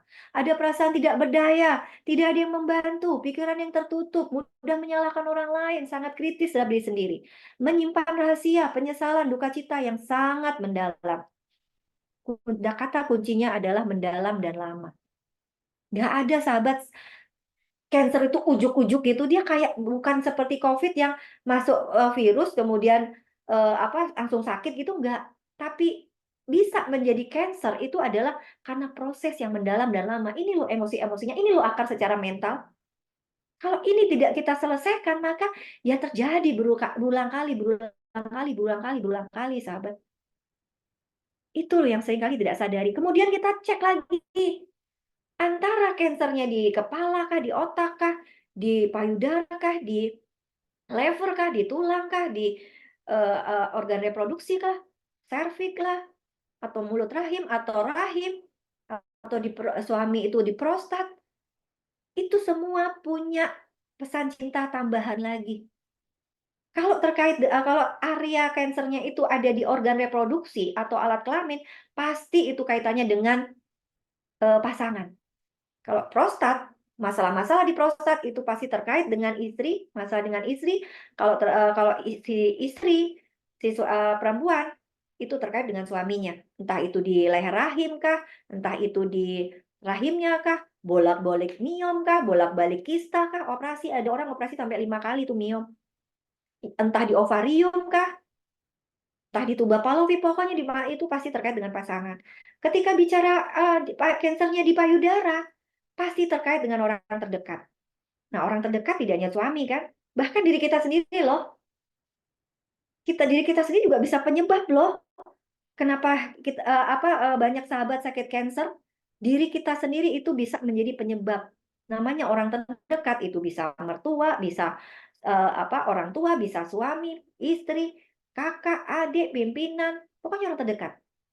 Dan kiri dan kanan itu juga tidak pernah tertukar, sahabat. Kiri itu terkait dengan sosok perempuan. Kanan terkait dengan sosok maskulin, sosok laki-laki. Begitu juga dengan stroke. Stroke-nya di area mana? Kiri apa kanan? Tinggal dicek aja. Segitu kerennya loh Tuhan itu mengirimkan pesan cinta itu presisi, sahabat. Bu, kalau dua-duanya, ya pasti berarti masalahnya ada di perempuan dan laki. Sosok maskulin dan sosok feminim di dalam diri Anda. Itu tidak pernah tertukar. Udah ribuan orang yang datang ke ruang praktek saya, sehingga ada itu, makanya saya menulis buku pesan cinta itu ada. Dulu buku ini hadir, itu nggak ada daftar pusakanya, sahabat. Benar-benar saya murni menuliskan dari pasien-pasien saya. Saya tarik benang merahnya. Oh, kalau sakit ini tuh kaitannya dengan ini. Kalau sakit di paru tuh kenapa? Dia suka menyimpan emosi-emosi itu di dalam diri. Oh, kalau sakit di kaki itu kenapa? Takut melangkah. Kalau sakit di tulang punggung itu kenapa? Itu adalah indikasi support emosional, merasa kurang disupport, kurang dukungan. Oh, kalau sakit kanker tuh kenapa? Diabetes, stroke dan sebagainya tuh ada di buku saya nih, Pesan Cinta Tuhan, lah itu buku. Ini dulu nggak ada daftar pustakanya, sahabat, karena benar-benar saya murni menuliskan pengalaman. Tapi semakin ke sini, baru saya kemudian banyak menemukan referensi-referensi yang ternyata mendukung dan semua benang merahnya sama, sahabat. Cuman bahasanya aja berbeda, tapi sebenarnya intinya sama. Itu loh, sahabat, betapa Tuhan tuh presisi ngasih sahabat tuh pesan cinta itu adalah ada kaitan dengan emosi-emosi dan spiritual Anda dan juga fisik Anda. Tapi sayangnya orang kalau nggak belajar holistik, yang ada hanyalah ngeberesin di aspek fisik terus. Makanya akhirnya apa? Mudah terjatuh menjadi, karena apa? Biaya pasti besar. Karena apa? Akhirnya mudah dibohongin. Minum obat ini. Semahal apapun dibeli. Tapi tidak pernah belajar bahwa oke, bisa jadi ini bukan masalah nih. Kemarin kan ada cerita apa itu yang cateringan sampai 20 juta kayak gitu. Walau benar apa tidak gitu kan. Karena apa? Begitu paniknya kita dengan penyakit kanker ini, sehingga akal sehat pun jadi tidak hadir gitu loh. Harusnya kan tanya dulu kan, itu menunya apa saja gitu kan, kontrak ketika membayar kan kontraknya harusnya jelas tuh, menu 1 bulan tuh apa saja gitu kan. Jadi jangan nyalahin dong ketika ketika orang itu ketika kemudian yang datang seperti itu gitu kan. Ya jangan nyalahin, Anda sendiri loh yang mengiyakan, iya kan? Kalau dari awal Anda detil gitu kan menanyakan gitu, menunya apa saja, apa yang saya dapatkan dengan uang segitu, bla bla bla bla bla, ya itu adalah akad gitu kan. Walaupun juga nggak masuk akal juga ya, karena kami di Camp Kesembuhan Holistik itu catering 3 kali makan itu udah makan sehat dan menurut saya mewah banget gitu dan enak gitu kan, itu udah makanan sehat berkualitas gitu kan, udah diatur semua, udah ditakar semua kandungannya, kemudian aman gitu buat cancer, tidak pakai gula, tidak pakai hal-hal yang berbahaya. 3 kali makan, 2 kali snack, 3 kali jus, itu saya cateringan cuma 150 tuh sehari. 2 kali snack, 3 kali makan, makannya pun enak. Jadi kita udah batch ke-7 ya ini ngadain camp. Yang ada adalah semua kalau pas kuesioner itu soal makanan itu 9 sampai 10 tuh nilainya. Karena apa? Enak. Semua sehat gitu dan itu tidak mahal gitu loh sahabat. Artinya apa? Saya selalu bilang bahwa pada chef yang masak itu tolong sedekat mungkin dengan hidup kita. Nah, kalau kita baca protokol-protokol yang macam-macam gitu, misalkan harus pakai ini, harus pakai itu, yang itu bumbu apa sih, kenal aja enggak gitu kan? Ya sulit untuk kita penuhi gitu kan. Jusnya macam-macam yang bahannya nggak ada di Indonesia, pusing kita menuhin. Tapi saya bilang, tolong sedekat mungkin dengan kehidupan kita sehari-hari gitu loh. Sehingga apa? Bisa diduplikasi apa yang kita berikan di camp, itu semua resepnya jelas, bahannya jelas, dan di treatmentnya sehingga bisa tersaji dalam makanan seperti itu. Apa isinya, itu kami buka semua. Artinya apa? Jangan gantung sama orang lain. Akhirnya kan gitu, kena catering yang mahal ratusan juta seperti itu, puluhan juta gitu sebulan. Tapi kalau semua bisa kita upayakan, selesai. Saya banyak orang minta, "Bu, saya minta jusnya dong, saya minta meal plan-nya." Ibu ngurusin nggak? Kita bisa pesen nggak sama kalau saya mau kaya dari kemarin udah saya ambil gitu, tapi saya nggak suka seperti itu. Saya nggak suka orang tuh bergantung pada orang lain. Ayo dong berdaya. Saya share. Jus cancer, jus hipertensi, jus diabetes, jus alergi, jus detox, jus ini saya share. Kenapa? Saya juga udah nggak punya waktu untuk buat seperti itu gitu loh. Silahkan buat sendiri, berdayakan diri Anda. Ada orang yang sampai dulu pernah pesen sama saya 7 juta gitu kan, sebulan itu untuk beli jus buat dia dan 3 anaknya dan suaminya. Saya bilang, "Say, daripada elu pesen ke aku kayak gini, ngerepotin buat aku juga, kamu juga kan jadi keluarin uang mahal. Kamu hire aja 2 juta, orang kasih gaji 2 juta khusus buatin jus 3 kali sehari. Fine, selesai." Kalau saya orang yang materialistis, saya ambil dong. Dari si A 7 juta, dari sini 5 juta, dari sini 3 juta. Saya nggak mau seperti itu, sahabat. Saya lebih senang Anda berdaya sendiri dengan diri Anda sendiri. Makanya camp kami kesembuhan holistik, kelas coaching online, saya buka semua.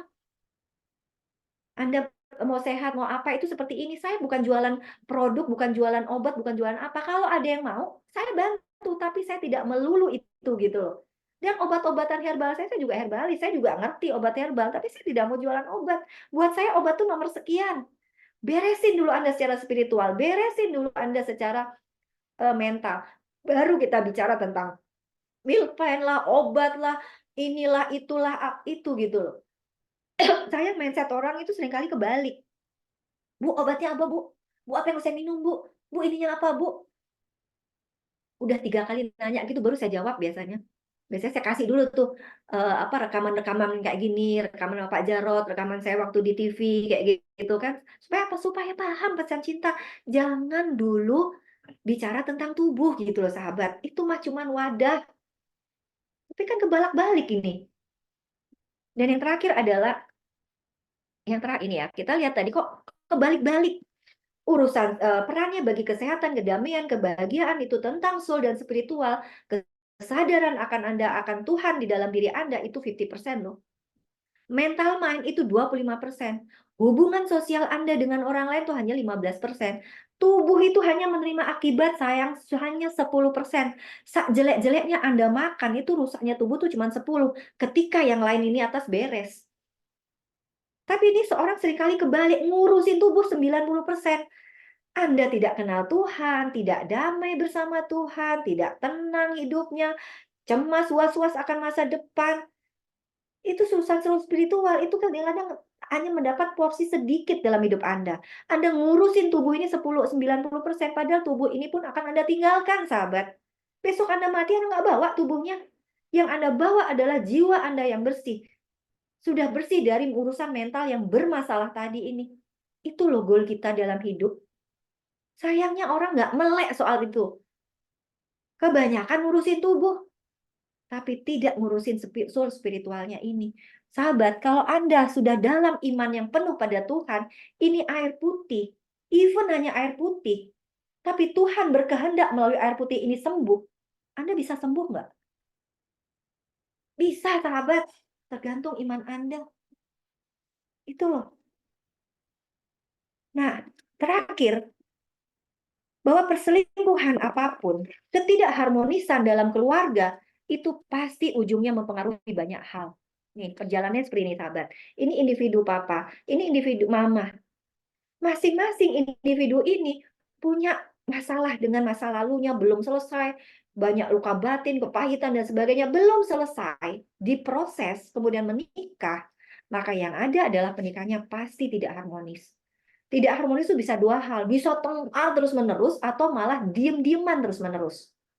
Oke? Ketika diem-dieman terus-menerus atau bertengkar terus-menerus, pasti akan berefek pada keluarga di mana di situ ada anak-anak.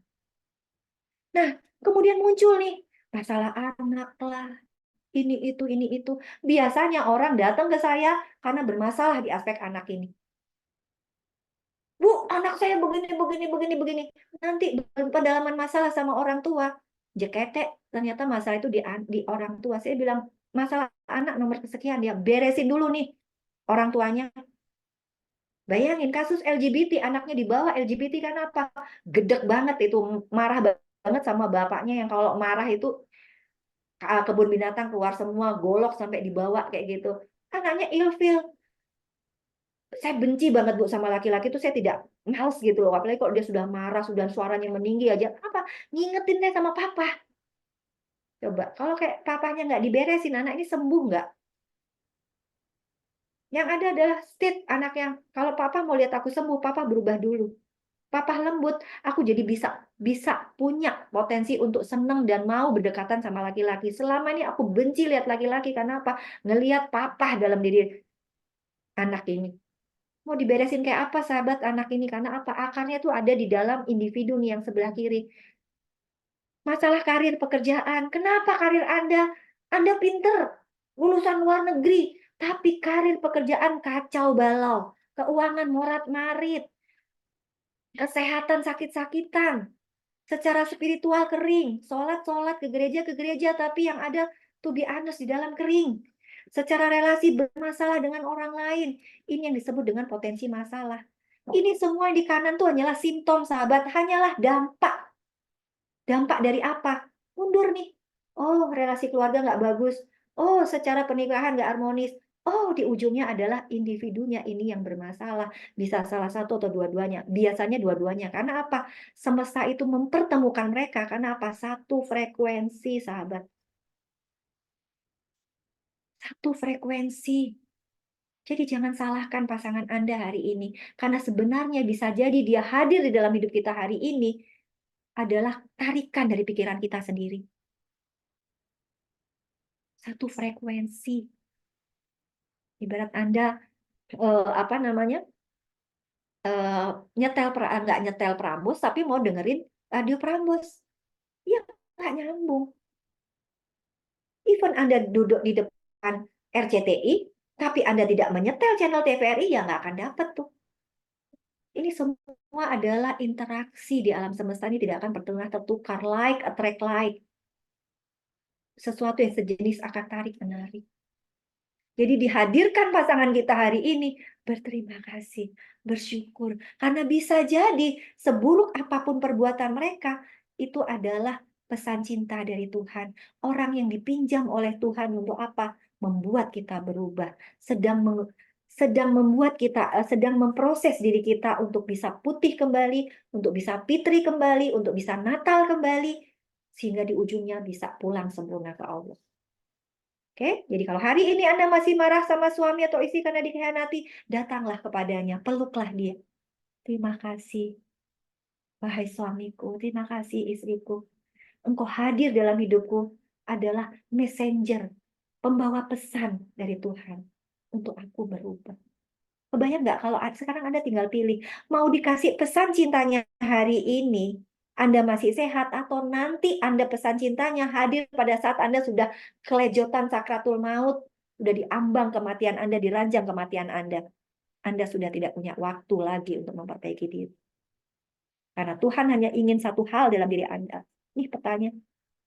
Penyakit atau masalah itu paling bawah adalah pesan cinta.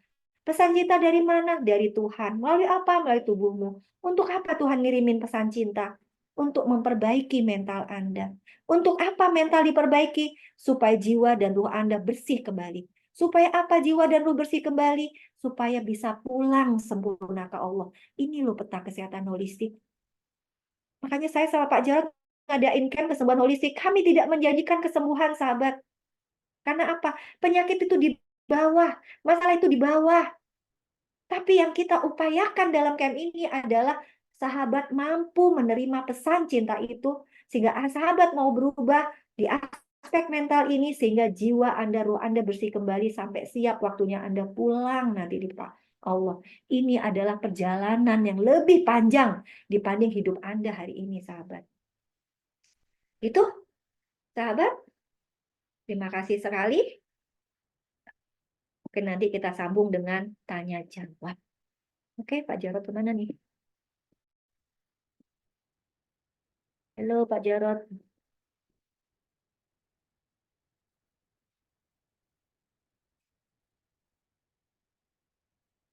Pak Jarod masih ada nggak nih? Oke, silakan. Sekarang apa? Pak Jarod masih ada nggak, Bu Ati? Pak Rahmat. Kayaknya Tolong udah nggak ditelepon ada, Bu. dong. Siap. Coba ditelepon dong. Ya. Oke. Silakan. Siapa yang mau bertanya? Raise hand. Saya hargai yang mau tanya langsung.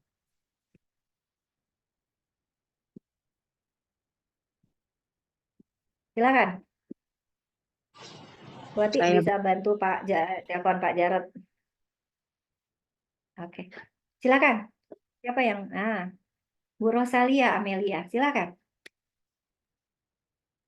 Selamat malam, Bu Sinta.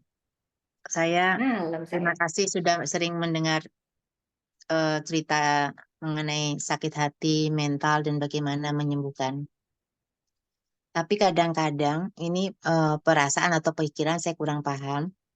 Ketika saya memperbaiki diri, menjadikan diri saya untuk berhubungan komunikasi dengan anak saya, itu kenapa tidak ada apa-apa, tidak ada masalah apa-apa, tiba-tiba dia seperti merasa apa ya, benci banget sama mamanya sampai saya bingung. Kalau toh diajak dialog dia menghindar untuk komunikasi yang baik. Terutama ketika saya membuka hati dan diri saya untuk kamu mau ngapain terserah deh, aku pasrah. Apa yang kamu menjadi kekuranganmu adalah tetap kau anakku gitu loh. Tetapi di satu sisi tiba-tiba temperamennya tinggi ketika lagi apa. Saya bersahabat untuk memeluk dan berbuat kebaikan untuk menjadi ibu yang baik, mungkin buat dia biasa aja, tapi buat saya itu sudah cukup berusaha untuk memperbaiki komunikasi sampai aku diblok atau sampai mama tuh fitnah, mama suka jelek-jelekin diriku gitu. Jadi secara jiwa hati tuh saya tahu bahwa dia tuh kecewa, sakit hati, kecewa sama mamanya. Tapi saya tetap koreksi diri, ada apa kekurangan saya dan keterbatasan apa di dalam komunikasi yang tidak pernah nyambung ke anak saya gitu. Itu aja sih pertanyaannya yang belum ketemu, Bu. Terima kasih. Iya. Kenapa belum ketemu? Ini banyak Bu, kasus seperti ini tuh banyak terjadi di ruang praktek saya kayak gitu kan. Tidak nyambung. Satu, jembatan ibu bisa lagi putus. Oke. Nah, kenapa putus? Penyebabnya banyak. Bisa karena pola asuh yang bertahun-tahun, bisa karena relasi ibu dengan bapak yang bagaimana gitu. Itu harus pendalaman masalah. Karena apa? Satu kasus yang sama itu akar masalahnya beda-beda dan penanganannya pun akan menjadi berbeda ketika akar masalahnya berbeda. Nah, yang kedua adalah seringkali hal-hal seperti ini di dalam diri anak itu ada memori-memori pikiran bawah sadar dia yang kita tidak paham. Nih, ada buku bagus nih, Bu. Memori janin dan dampak setelah lahir. Oke. Ini ditulis oleh seorang hipnoterapis rekan kami gitu kan. Tapi ternyata saya pun menemukan hal seperti ini. Banyak anak yang bermasalah hari ini itu dimulai dari sejak dia di dalam kandungan. Oke. Apa namanya? Di dalam kandungan itu dia mendapat apa namanya? Mendapat apa emosi pada saat mengandung ibu. Misalkan ibu ini benci banget ya. Mungkin bencinya bukan ke anak ini ya, tapi bencinya ke mertua kah atau ke suami kah atau apapun. Sehingga apa? Tanpa ada babi bu, kebencian ibu, emosi benci ini itu mengalir, di-download langsung sama anak. Dan itu tersimpan di pikiran bawah sadar. Ingat, pikiran bawah sadar tuh berapa persen? 95 sampai 99%. Itu gede banget, Bu. Kita harus tahu dulu itu apakah seperti itu atau jadi bencinya itu ngalir langsung dan seorang anak itu tidak bisa membedakan pada saat di dalam kandungan, tidak bisa membedakan ini emosi saya atau ini emosi mama saya. Yang ada dia tahu adalah emosi benci ini hadir di dalam dirinya. Oke. Ada lagi cerita kenapa dia benci banget sama mamanya. Dulu ternyata dia pernah digugurkan. Bahkan mungkin tidak digugurkan, tapi udah ada tuh muncul di dalam diri mamanya bahwa saya tidak siap untuk punya kamu. Duh, kok hamil sih? Ini anak masih kecil, anak yang pertama misalkan. Atau tidak siap karena suami yang tidak bertanggung jawab, tidak menafkahi, banyaklah faktor itu. Nah, jadi kita harus tahu dulu Bu akar masalahnya. Kasus yang sama itu masalah itu bisa berbeda-beda. Tugas ibu yang pertama sekarang adalah bangun jembatan dulu, bridging dulu. Jembatan itu putus. Gimana caranya? Terima dulu apa adanya dia. Terima aja dulu. Jangan mengkritisi, jangan mendesak, jangan ini gitu. Seringkali kita kan terjebak oleh gini loh. Sebagai orang tua kita merasa bahwa kita tahu segalanya. Dan kita berhak mengatur hidup anak kita. Padahal nggak bisa seperti itu gitu. Anak itu adalah punya dunia sendiri. Tugas kita yang dulu itu 9 bicara 1 mendengar, sekarang balik Bu. 9 mendengar 1 bicara. Dan proses dulu di dalam diri kita untuk menerima anak ini apa adanya. Seaneh apapun dia, sekurang apapun dia, terima dulu. Kalau Anda sendiri pun belum bisa menerima dia, maka Anda tidak berhak untuk meminta dia untuk menerima kita sepenuhnya. Proses dulu di dalam diri kita. Jadi apa yang terjadi di luar itu tidak hanya kasus anak ya. Apa yang terjadi di luar itu sebenarnya cerminan dari konflik di dalam diri kita sendiri. Selesaikan dulu. Pasti akan ketemu kok. Pendalaman makanya konsultasi ke saya sahabat. Itu 2 jam itu cuma 500.000 loh. Orang lain, psikolog lain tuh udah 1 juta, 1,5 juta, 2 juta. Saya bilang, udah, saya hadir di sini adalah peran saya seperti itu. Saya potong rambut tuh kemarin tuh 750.000, gila. Saya 7 tahun loh kuliah itu. 2 jam saya dibayar 500.000. Saya potong rambut cuma 15 menit lamanya tuh yang dikeramas, yang di giniin gitu. Itu saya bayar 750.000 sampai saya pulang-pulang tuh saya bilang, kamu nggak usah jadi psikolog deh, kamu nggak usah ini, nggak usah susah-susah kuliah sama Momi, kamu Momi kursusin dia potong rambut kek, mua kek, makeup artis kek. Ternyata mereka dibayar lebih mahal daripada Momi nih. Tapi saya sudah cukup bahagia Bu, saya sudah cukup bersyukur gitu, artinya apa? Saya bisa bantu orang. Itu sahabat, itu Bu Rosalia ya. Jadi cari dulu tuh akar masalahnya tuh harus ketemu di dalam diri anak ini. Nah, cuman kan Bu masalahnya dia tidak mau Bu. Kalau saya ajak ke psikolog, saya mau ajak terapi itu dia marah-marah. Karena apa? Dia bukan sedang menolak upaya itu. Dia tahu dia butuh bantuan. Tapi kalau itu datang dari ibunya di mana jembatan itu putus, semua dia tolak. Jadi bukan proses terapinya atau bukan menolak itu ya, tapi karena itu keluar dari mamanya yang sedang dia tolak, maka yang ada adalah ya dia menolak itu gitu loh Bu. Jadi perbaikin dulu bridgingnya, jembatan itu gitu loh Bu. Dan Sudah refleksi ke dalam. berusaha, Bu. Dulu ketika mama Menyambungnya gimana, Bu? apa? Kan sudah berusaha baik doa, memperbaiki diri, terus saya juga tetap silent, terus ngemong lah. Kemudian lewat cucunya juga, cucu saya untuk komunikasi jembatan terhadap suaminya gitu. Jadi kayak gimana ya, maju salah. Karena ini sudah 2 kali terjadi, jadi sudah baik. Kemudian tiba-tiba putus lagi gitu loh. Jadi kayak saya tuh ditampar gitu loh. Aduh, aku salah apa Oke, lagi ya? apa yang perlu Ibu Tiba-tiba ada lakukan? gitu. Apa yang perlu Ibu lakukan? Ya, saya selalu Diam, minta maaf, diam, diam. ya, Diam itu bukan hanya diam mulut loh Bu. Diam itu bukan diam mulut. Ini ada mind, ini ada tubuh, ini ada mind, mental, ini ada jiwa, ada roh Tuhan. Di dalam diri dia ada Tuhan nggak? Ibu agamanya Islam, ada Muslim apa Kristen? sama Bu, sama Katolik. Islam ya. Oh Katolik gitu. Jadi ketika kemudian Ibu bilang nih, ini ada tubuh, ada. Selama ini kan kita ngomong ya, itu semua kerja pikiran Bu. Walaupun Ibu tidak ngomong, tapi ini pikiran masih ribut nih. Heninglah Bu, diamlah. Di dalam diri Ibu ada Tuhan nggak? Oke, di dalam diri Ada, dia ada Tuhan juga nggak? Ada ada, Tuhan yang sama nggak? Ada Tuhan yang sama ada. nggak? Nah, sebenarnya kita saling terkoneksi satu sama lain. Jadi stop semua pikiran Ibu, stop harapan Ibu, stop kemarahan Ibu, stop semua. Itu semua produk pikiran. Diamlah, heninglah. Jadilah Tuhan itu sendiri. Tuhan itu seperti apa, Bu? Netral, Netral. luas, penuh cahaya. Itu loh. Jadilah Tuhan. Karena apa? Ketika pikiran kita sudah diam, maka yang ada adalah kesadaran Tuhan yang akan ambil alih. Itu loh. Diamlah. Udah. Ketika sudah mulut ini tidak mampu bicara, diamlah, heninglah.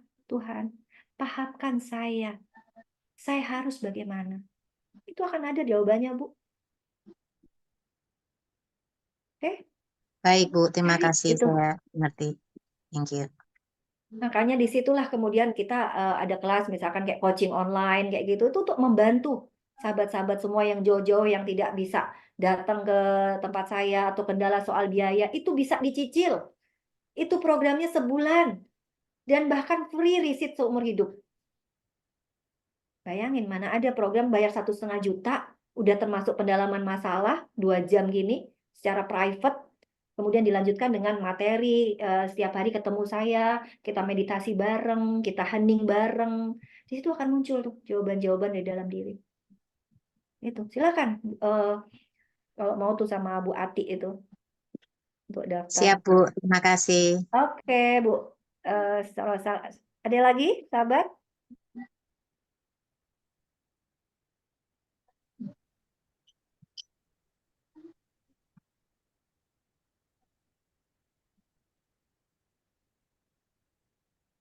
Oke, ada lagi saya bacain boleh nggak Ada Bu. Oke, silakan. Selamat Ya, malam. malam Pak Terima Budi, kasih. silakan.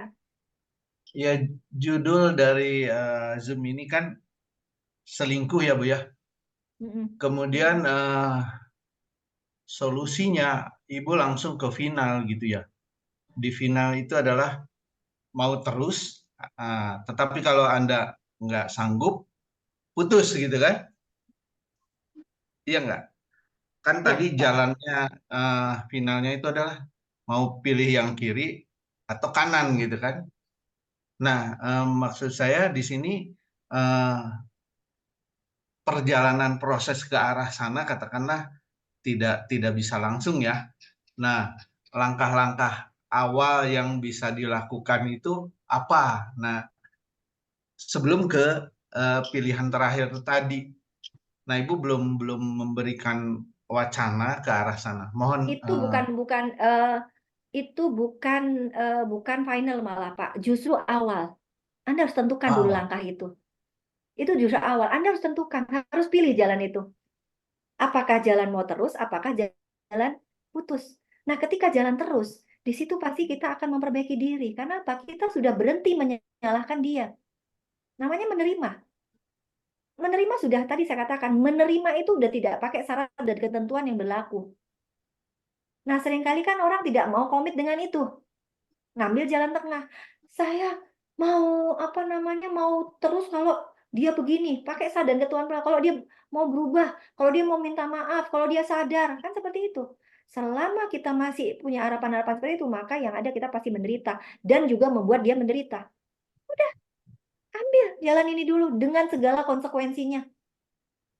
Even jalan lurus, jalannya ke kanan yang terus itu, berdaki kah, terjalah, menjengkelkan lah apa, itu adalah proses dengan dirimu sendiri. Dan tidak ada jalan kembali. Ketika sudah memilih, tidak ada jalan kembali. Kunci mulut ini yang ada adalah kunci mulut ini, berhenti protes, berhenti menderita, terima suami apa adanya. Pilihannya dua kok, dia akan balik atau dia malah pergi, nggak apa-apa. Kita tidak melekat. Yang membuat kita menderita hari ini adalah sebenarnya bukan suami, tapi kemelekatan kita sendiri gitu loh. Terhadap suami ini atau istri ini tuh loh. Kayak gitu Pak. Itu jadi bukan finalnya, justru adalah awal. Mental kita siapin dulu nih. Saya mau terus. Oke, apapun yang ada pada suami saya telan. Karena apa? Di Al-Quran jelas Pak. Bagaimana sikapku terhadap suami nih Firaun? Hei, kamu tetap tunduk, patuh, dan taat. Urusan suami itu urusanku. Seperti itu. Gitu, sahabat. Ya, Oke? terima kasih. Itu, Pak. Jadi kuatkan mental. Kalau misalkan Bapak punya sahabat seperti itu, kuatkan. Ini adalah pesan cinta. Yuk, Pak, hadapi. Berterima kasihlah bahwa kamu lagi, dan Tuhan tahu itu, Pak. Anda melekat sama suami atau sama istri, pasti ujiannya di situ. Anda melekat sama anak, pasti ujiannya sama anak. Anda melekat sama harta, pasti ujiannya sama harta. Tuhan tuh guru yang terbaik. Dia tahu area yang masih lemah dalam diri kita. Gitu. Oke? Ada lagi, sahabat? Terima kasih. Pak Jarod ternyata chat lagi di Singapura. Sinyalnya jelek, naik turun gitu. Oke, salam Pak Jarod buat semua. Semoga jadi berkat. Oke, Bu Suliani, silahkan. Bu, mau nanya, Ibu tadi kalau bagaimana kalau istrinya yang selingkuh? Jadi apakah suami nggak minta komitmen dari istri bahwa dia harus berubah, tidak mengulangi kelakuannya lagi, seperti itu? Tadi kalau Ibu bilang kalau yang selingkuh suami kan istri harus ikut ya. Maksudnya kalau memang menerima ya nggak usah ditanya, nggak usah ada syarat. Bagaimana kalau sebaliknya? Sama aja, Bu, sebenarnya. Sama aja sebenarnya. Cuma memang penerimaan suami biasanya lebih kecil daripada penerimaan istri. Itu. Jadi artinya sama aja kalau sebenarnya. ya Bu, kalau nggak ada syarat berarti kalau nggak ada syarat berarti kita nanti lain kali dia melakukan itu ya kita harus terima seperti itu. Yes. Ya sekarang kan pilihan dia. Dia mau tetap terus menikah sama istri itu atau dia ceraikan. Kan itu pilihan. Dan biasanya laki-laki tingkat penerimanya soal itu lebih tipis daripada perempuan. Itu Sulit kan pilihan juga dia ya lagi. kalau nggak ada syarat ya. Kalau kita perempuan diselingkuhin, kita nggak ada syarat.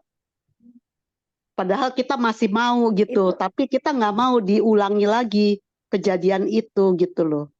Jadi kita minta sebagai perempuan kita minta komitmen. Bu, itu mah kalau bahasa di Islam tuh cuma syariat, Bu. Oke. kita tulis ya, kamu begini, begini, begini. Nanti ternyata dia langgar lagi, menderita lagi nggak di situ? Dan biasanya kedua kalinya dia sudah tanda tangan buat dia tidak berubah dan sebagainya, ternyata dia tetap seperti itu. Biasanya kejadian itu kedua itu jauh lebih sakit dari yang pertama. Iya. Itulah artinya apa? Ini bukan lagi urusan dia, Bu. Urusan kita sama diri kita sendiri. Jadi kita bisa terima atau enggak yang sebagai orang yang diselingkuhkan Yes. gitu ya, Bu? Yes. Harus tegas dari pertama kali daripada 2 kali disakiti Yes. gitu. Oke. Yes, itu pilihan Ibu. Oke. Gitu loh. Makasih. Kalau Ibu memilih tadi, ketika Ibu memilih bahwa oke, saya tidak mau melekat dengan suami. Apapun itu yang dia lakukan, urusan dia sama dirinya sendiri. Udah fine. Ibu tetap damai, sayang. Ini kita bicara tentang kedamaian, tentang kebahagiaan, bahwa kedamaian Anda, kebahagiaan Anda itu tidak melekat dengan orang lain. Even itu bernama suami. Saklar kebahagiaan itu harus Ibu pegang gitu loh. Jangan diletakkan pada diri orang lain. Kalau Ibu letakkan pada diri orang lain, maka yang ada adalah Ibu akan rentan kecewa. Itu loh poinnya. Oke, ya paham. Makasih, Oke? Bu. Sip. Ya, silakan yang lain. Kita sampai jam 9 ya, banyak nih pasti. Dan kebanyakan itu adalah, saya tidak mau, intinya apa? Saya tidak mau sahabat tuh menderita gitu loh dengan harapan-harapan Anda, dengan kekecewaan-kekecewaan itu. Harus bolak-balik ke operasi kalau itu bernama kanker. Bertahun-tahun minum obat kalau hipertensi sama diabetes. Padahal ujungnya sebenarnya adalah Anda sedang menjalani remedi terus-menerus, tidak menerima perbuatan suami. Kan seperti itu gitu loh yang banyak akan terjadi. Oke, silakan Bu Emil. Ya, saya ini sudah 50 tahun pernikahan ya. Memang masih awet. Tapi itu kadang-kadang kita seperti jaim gitu ya, maksudnya jangan orang nggak perlu tahu deh gitu. Ya, tapi memang yang lebih banyak menderita saya.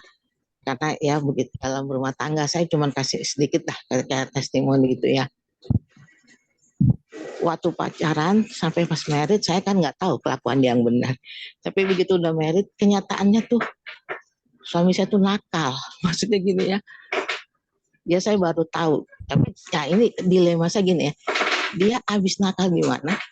Tapi ntar dia pulang ngaku. Nah saya terimanya ya gimana ya? Mau marah dia udah ngaku. Cuman ya gitu yang bikin saya ini selalu diulang-ulang. Alasannya mau nyoba ini nyoba itu. Ya maksudnya ya pokoknya kasarnya apa sih perempuan mana yang nggak dia coba mau orang yang luar negeri tipe ini apa begitu. Nah saya tuh nggak tahu ya sifat yang gimana karena ya kita waktu married kan memang secara Katolik ya. Jadi nggak ada perceraian. Jadi ya saya pernikahan kayak gitu ya buat di mata keluarga wah. Cuman saya itu dulu sakitnya asma bengek benar. Jadi kumat terus orang asma kan tuh nggak boleh pikiran nggak boleh apa. Tapi akhirnya satu saat ya udah panjang cerita di sini aja nanti ya. Ada waktu saya memang mau konsultasi sama Bu Sinta gitu ya. So saya berpikir gini, ini bengek gue nggak sembuh sakit satu. Akhirnya saya berubah jadi cuek saya. Jadi saya kayak cuek gini, bodo amat deh. Lu mau pergi kemana terserah. Yang penting lu masih pulang ke rumah. Nah saya begitu akhirnya. Jadi apa tuh? Bukannya cuek nggak mau peduli gitu, tapi saya bilang ya udah daripada gue sakit hati, terus lo nggak pernah mau peduliin saya. Jadi saya udah kayak sifat masa bodoh. Tadi juga kan dibilang, ya udah saya udah nggak mau tanya dia kemana. Yang penting dia pulang ke rumah. Itu terus berjalan sampai sekarang. Cuma akhirnya saya tahu nggak, ya yang mungkin kebutuhan di saya ini begitu kan. Keadaan ekonomi kita pas COVID dari yang sebenarnya nyaman, kita jatuh terpuruk sampai nol. Istilah itu nol, udah nggak punya rumah, nggak punya apa-apa. Hidup saya ditopang, gitu maksudnya numpang ya. Kalau istilah kita tuh kemurahan Tuhan. Jadi dari bantuan, panjangan tangan buat ini, baik tempat tinggal, baik makan, betul. Nah di situ saya belajar bertahan. Suami saya ini nggak tahan. jadi pengangguran, nggak ada pemasukan, nggak ada apa. Sedangkan dia terbiasa hidup ya gitu ya, bukan hanya nyaman, biasa banyak pegawai banyak apa. Sekarang boro-boro dia pegawai. Diri dia sendiri aja tuh udah ya pokoknya begitu. Nah saya jadi begini, kalau aku ikut-ikutan stres, ya bukannya hancur. Saya tuh nggak pernah ngomong bilang mau cerai. Suami saya yang selalu bilang, ya udah lu kalau udah nggak betah sama gue silakan cerai, lu masih muda bisa nyari Oke, gini-gini. oke, Saya tetap saya tangkap ya. Udah. ah, Terima kasih ya Bu. Ini ya testimoninya luar biasa. 50 tahun bisa bersama walaupun disakiti terus. Oke. Sekarang iya kita baca nih pesan cinta dari Asma. Apa? Semuter love, cinta yang mencekik. Artinya apa? Kekeringan cinta di situ. Inability to breathe for oneself, ketidakmampuan untuk bernafas dengan diri sendiri nih. Feeling stifle, merasa tidak berdaya. Suppress crying, tangisan yang ditekan. Itu. Jadi bertonton Ibu Asma ini loh emosi-emosinya itu hadir di dalam diri Ibu. Oke, sih? Itu bukan obatnya, bukan suruh semprot-semprot begitu, beresin di situ. Beresin ya, kalau saya sama Pak Jal tuh selalu bilang begini nih, pilihannya cuma 2, ganti emosimu atau ganti suamimu. Itu joke ya. Joke saya sama Pak Jal tuh, nggak bisa ganti suami atau ganti istri dengan mudahnya, ya udah ganti emosinya, maka Anda sehat gitu loh sahabat. Gitu ya. Bu siapa tadi? Bu Emil ya. Kayak gitu dan luar biasa itu terjadi dalam hidup Anda. Semua adalah pesan cinta. Oke? Jadi obatnya bukan obat-obatan asma itu tapi ke diri Anda sendiri. Beresin dan jangan melekat. Ya, itu kuncinya. Oke, silakan Bu Ulan. Nanti kita sambung lagi ya untuk pendalaman masalah lebih dalam seperti itu, bagaimana kita bisa merilis emosi itu semua ada kok tekniknya gitu loh. Oke, siapa tadi yang Bu Ulan mau tanya? Silakan.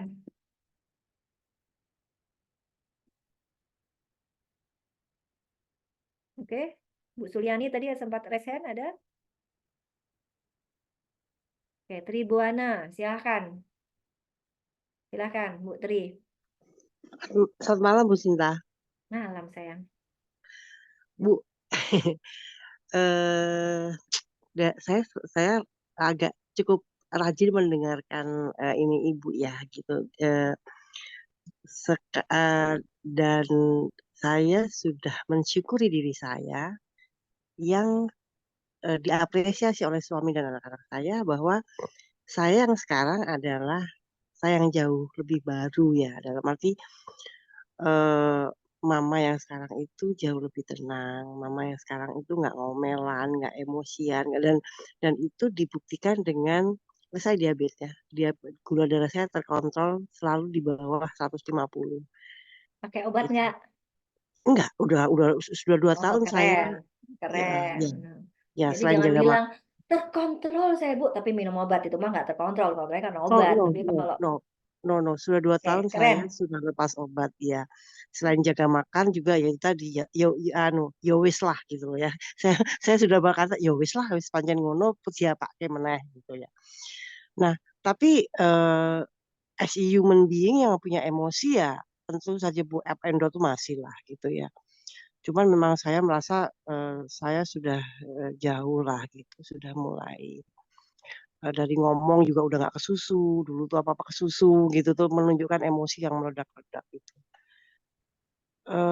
Yang saya mau tanya, bisa nggak sih Bu, kalau 100% nggak mungkin ya, bisa nggak sih mendekati 90% tuh kita rilis, bener-bener rilis gitu. Bisa Bu, Karena yang jangan bilang namanya nggak bisa.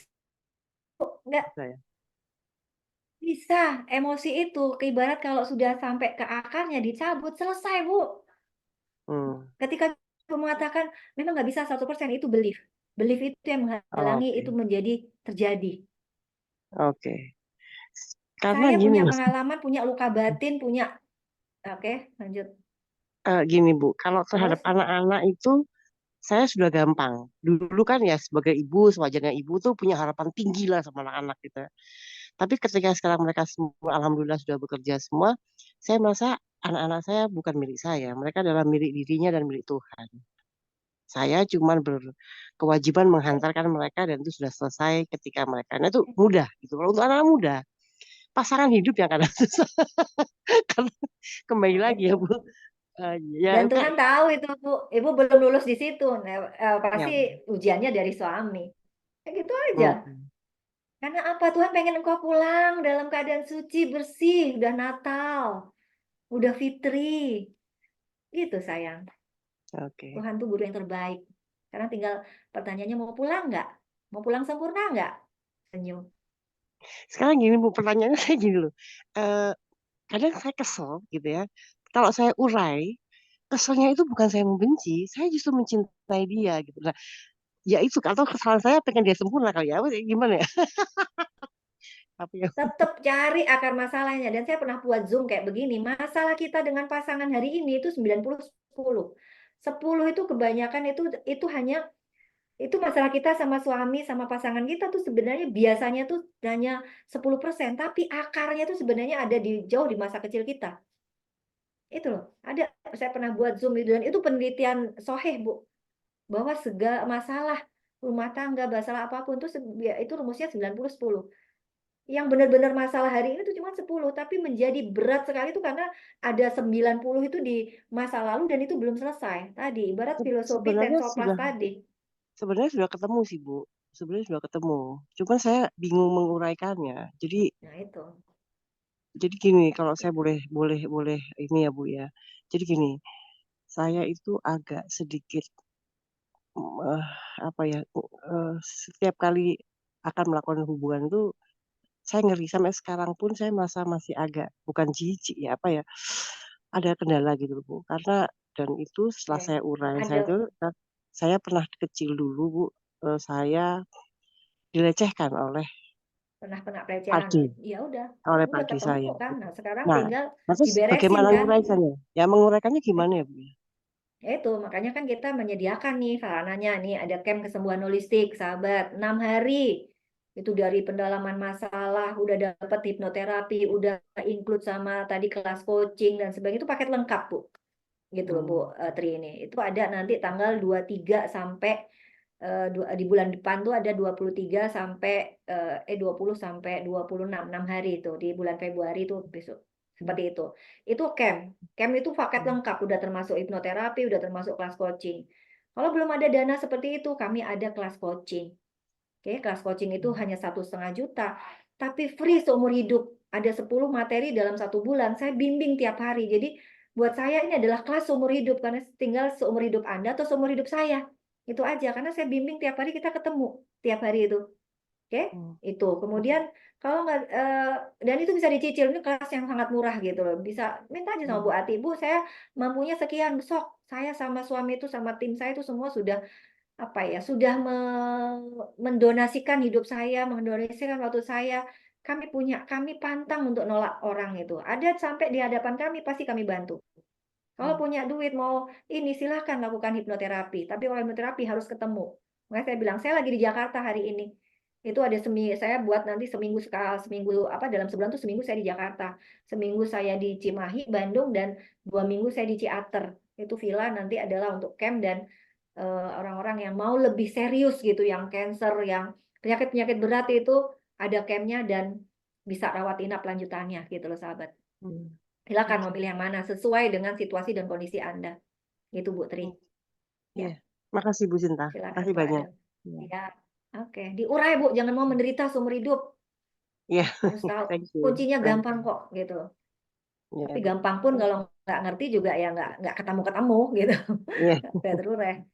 Gitu. Thank you, Bu. Oke, Thank you. Ya, Bu. silakan siapa lagi? Siapa tadi Bu Sulis ya? Ya, ada lagi.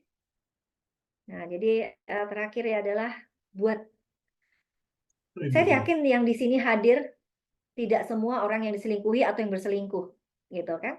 Saya yakin. Nah, tapi dengan di sini kita belajar bahwa apa yang harus kita lakukan. Tadi saya sudah sempat singgung bahwa jadilah orang yang bisa memberi kenyamanan buat suami kita atau pasangan kita tadi, suami atau istri. Supaya apa? Itu mencegah dia kalau dia sudah nyaman, apalagi sih yang mau dicari? Kan seperti itu. Gitu ya, sahabat. Oke, Bu Ivon, satu lagi silakan sebelum kita tutup. Bu Ivon, silakan. Halo, malam Bu. Izin saya bertanya. Saya mau tanya, mungkin tadi Malam saya sayang. kurang dengar, cuman saya mau tanya lagi. Nah, kalau tadi kan apa yang kita bawa, kita dari masa lalu itu kan terdampak ya di kesehatan tubuh kita secara fisik. Nah, bagaimana dengan anak-anak yang alergi dari kecil? Maksudnya kan usia rentan mereka kan dari 0 sampai 5 tahun, mereka masih kecil. Kayaknya untuk menyimpan luka sedalam itu sampai menyebabkan mereka alergi, itu kan kayaknya agak terlalu cepat. Nah, apakah karena alergi itu disebabkan dari emosi si ibu selama hamil, seperti tadi ibu bilang ADHD itu kan emosi yang dibawa oleh sang ibu selama hamil, jadi seperti itu. Sama saya juga mau tanya kalau diabetes, mungkin tadi saya kurang dengar kalau diabetes, tapi tadi sepertinya sih saya mendengar ibu belum menyinggung ya kalau diabetes itu kenapa, sama asam lambung. Asam lambung tuh disebabkan apa ya Bu ya? Oke. Gitu. Sekian. Terima Itu kasih. ada kelasnya sebenarnya sendiri, Bu. Itu free. Biasanya saya buat seminggu sekali gitu, tapi udah berapa minggu ini berhenti gitu. Saya tidak adakan. Ada kelas Zoom kayak gini, itu tentang pesan cinta, Bu. Khusus itu kita ngebahas tentang pesan cinta. Nanti Ibu silakan cek di channel YouTube saya, itu ada pesan cinta Tuhan melalui tubuhku. Itu beberapa kali saya share kayak gitu loh. Video-video tentang pesan cinta itu ada di situ, Bu. Jadi sekedar ini aja ya, saya jawab untuk 3 ini ya. Kalau alergi itu apa? Alergi itu adalah terkait dengan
Tidak ada suara ya?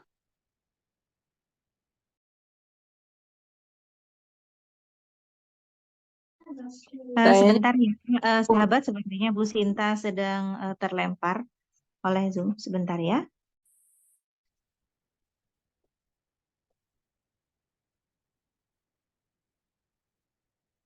host lagi saya. Jadi sorry, sempat terlempar keluar nih, sinyalnya naik turun nih. Ini saya di Jakarta tuh di rumah mertua, halamannya tuh 1000 meter gitu loh. Di Jakarta nyari tempat kayak gini kan susah amat ya. Saya kemarin keliling-keliling nyari mau nyari rumah ini gitu di ini tanahnya tuh cuma 60, 70 gitu. Anak 8 kali. Gimana mau gimana mau cukup gitu kan? Seperti itu. Ini saya mau share screen. Oke, pesan cinta. Nah, ini ya, Bu, siapa tadi yang bertanya? Bu Ivon ya. Pesan cinta diabetes, merindukan sesuatu yang tidak kunjung datang atau ada, keinginan besar untuk mengontrol, penderitaan yang dalam, kepahitan terus-menerus. Pesan cinta dari apa nih? Ginjal, gastritis, emah, merasa ketidakpastian yang berkepanjangan, hidup seperti kiamat, gonjang-ganjing terus-menerus, penuh prahara terus. Nah, ini adalah emah. Nah, ini yang seringkali diderita anak-anak kita. Alergi. Siapa yang sedang dia alergikan? Jangan-jangan atau bukan jangan-jangan lagi, kebanyakan adalah orang tuanya sendiri. Termasuk juga ada seorang istri yang tadi yang saya ceritakan, mau berhubungan aja gatal gitu. Setelah berhubungan gatal. Bahkan bukan hanya setelah, sebelumnya atau mikirin saja udah gatal. Siapa yang sedang dialergikan? Suaminya sendiri. Nah, itu kita bereskan gitu, kecari tuh pikiran bawah sadar tuh apa, di mana anchor-nya, di mana akarnya. Adanya sumbatan emosional, sedang mengingkari power diri sendiri, ketakutan terhadap kalender. Nah, ini seringkali dialami oleh anak-anak kita, merasa teraniaya, merasa bersalah. Ini emosi-emosi yang hadir pada diri-diri yang alergi berat gitu itu biasa ini yang emosi-emosinya. Oke, gitu Bu Ivon. Masih ada kan Bu Ivon? Iya, terima kasih Bu atas Iya. jawabannya. Oke, tinggal dicari tuh, kaitkan dengan apa yang terjadi pada diri keluarga anak-anak ibu atau diri ibu sendiri. Oke, terima kasih sahabat. Ini sudah jam 19. Kita tutup. Ini Pak Jarod minta maaf karena dia lagi di Singapura tadi. Mungkin lagi liburan sama keluarga, jadi tidak bisa menemani sampai akhir. Oke, sebelum berakhir kita nyanyi dulu tentang cinta.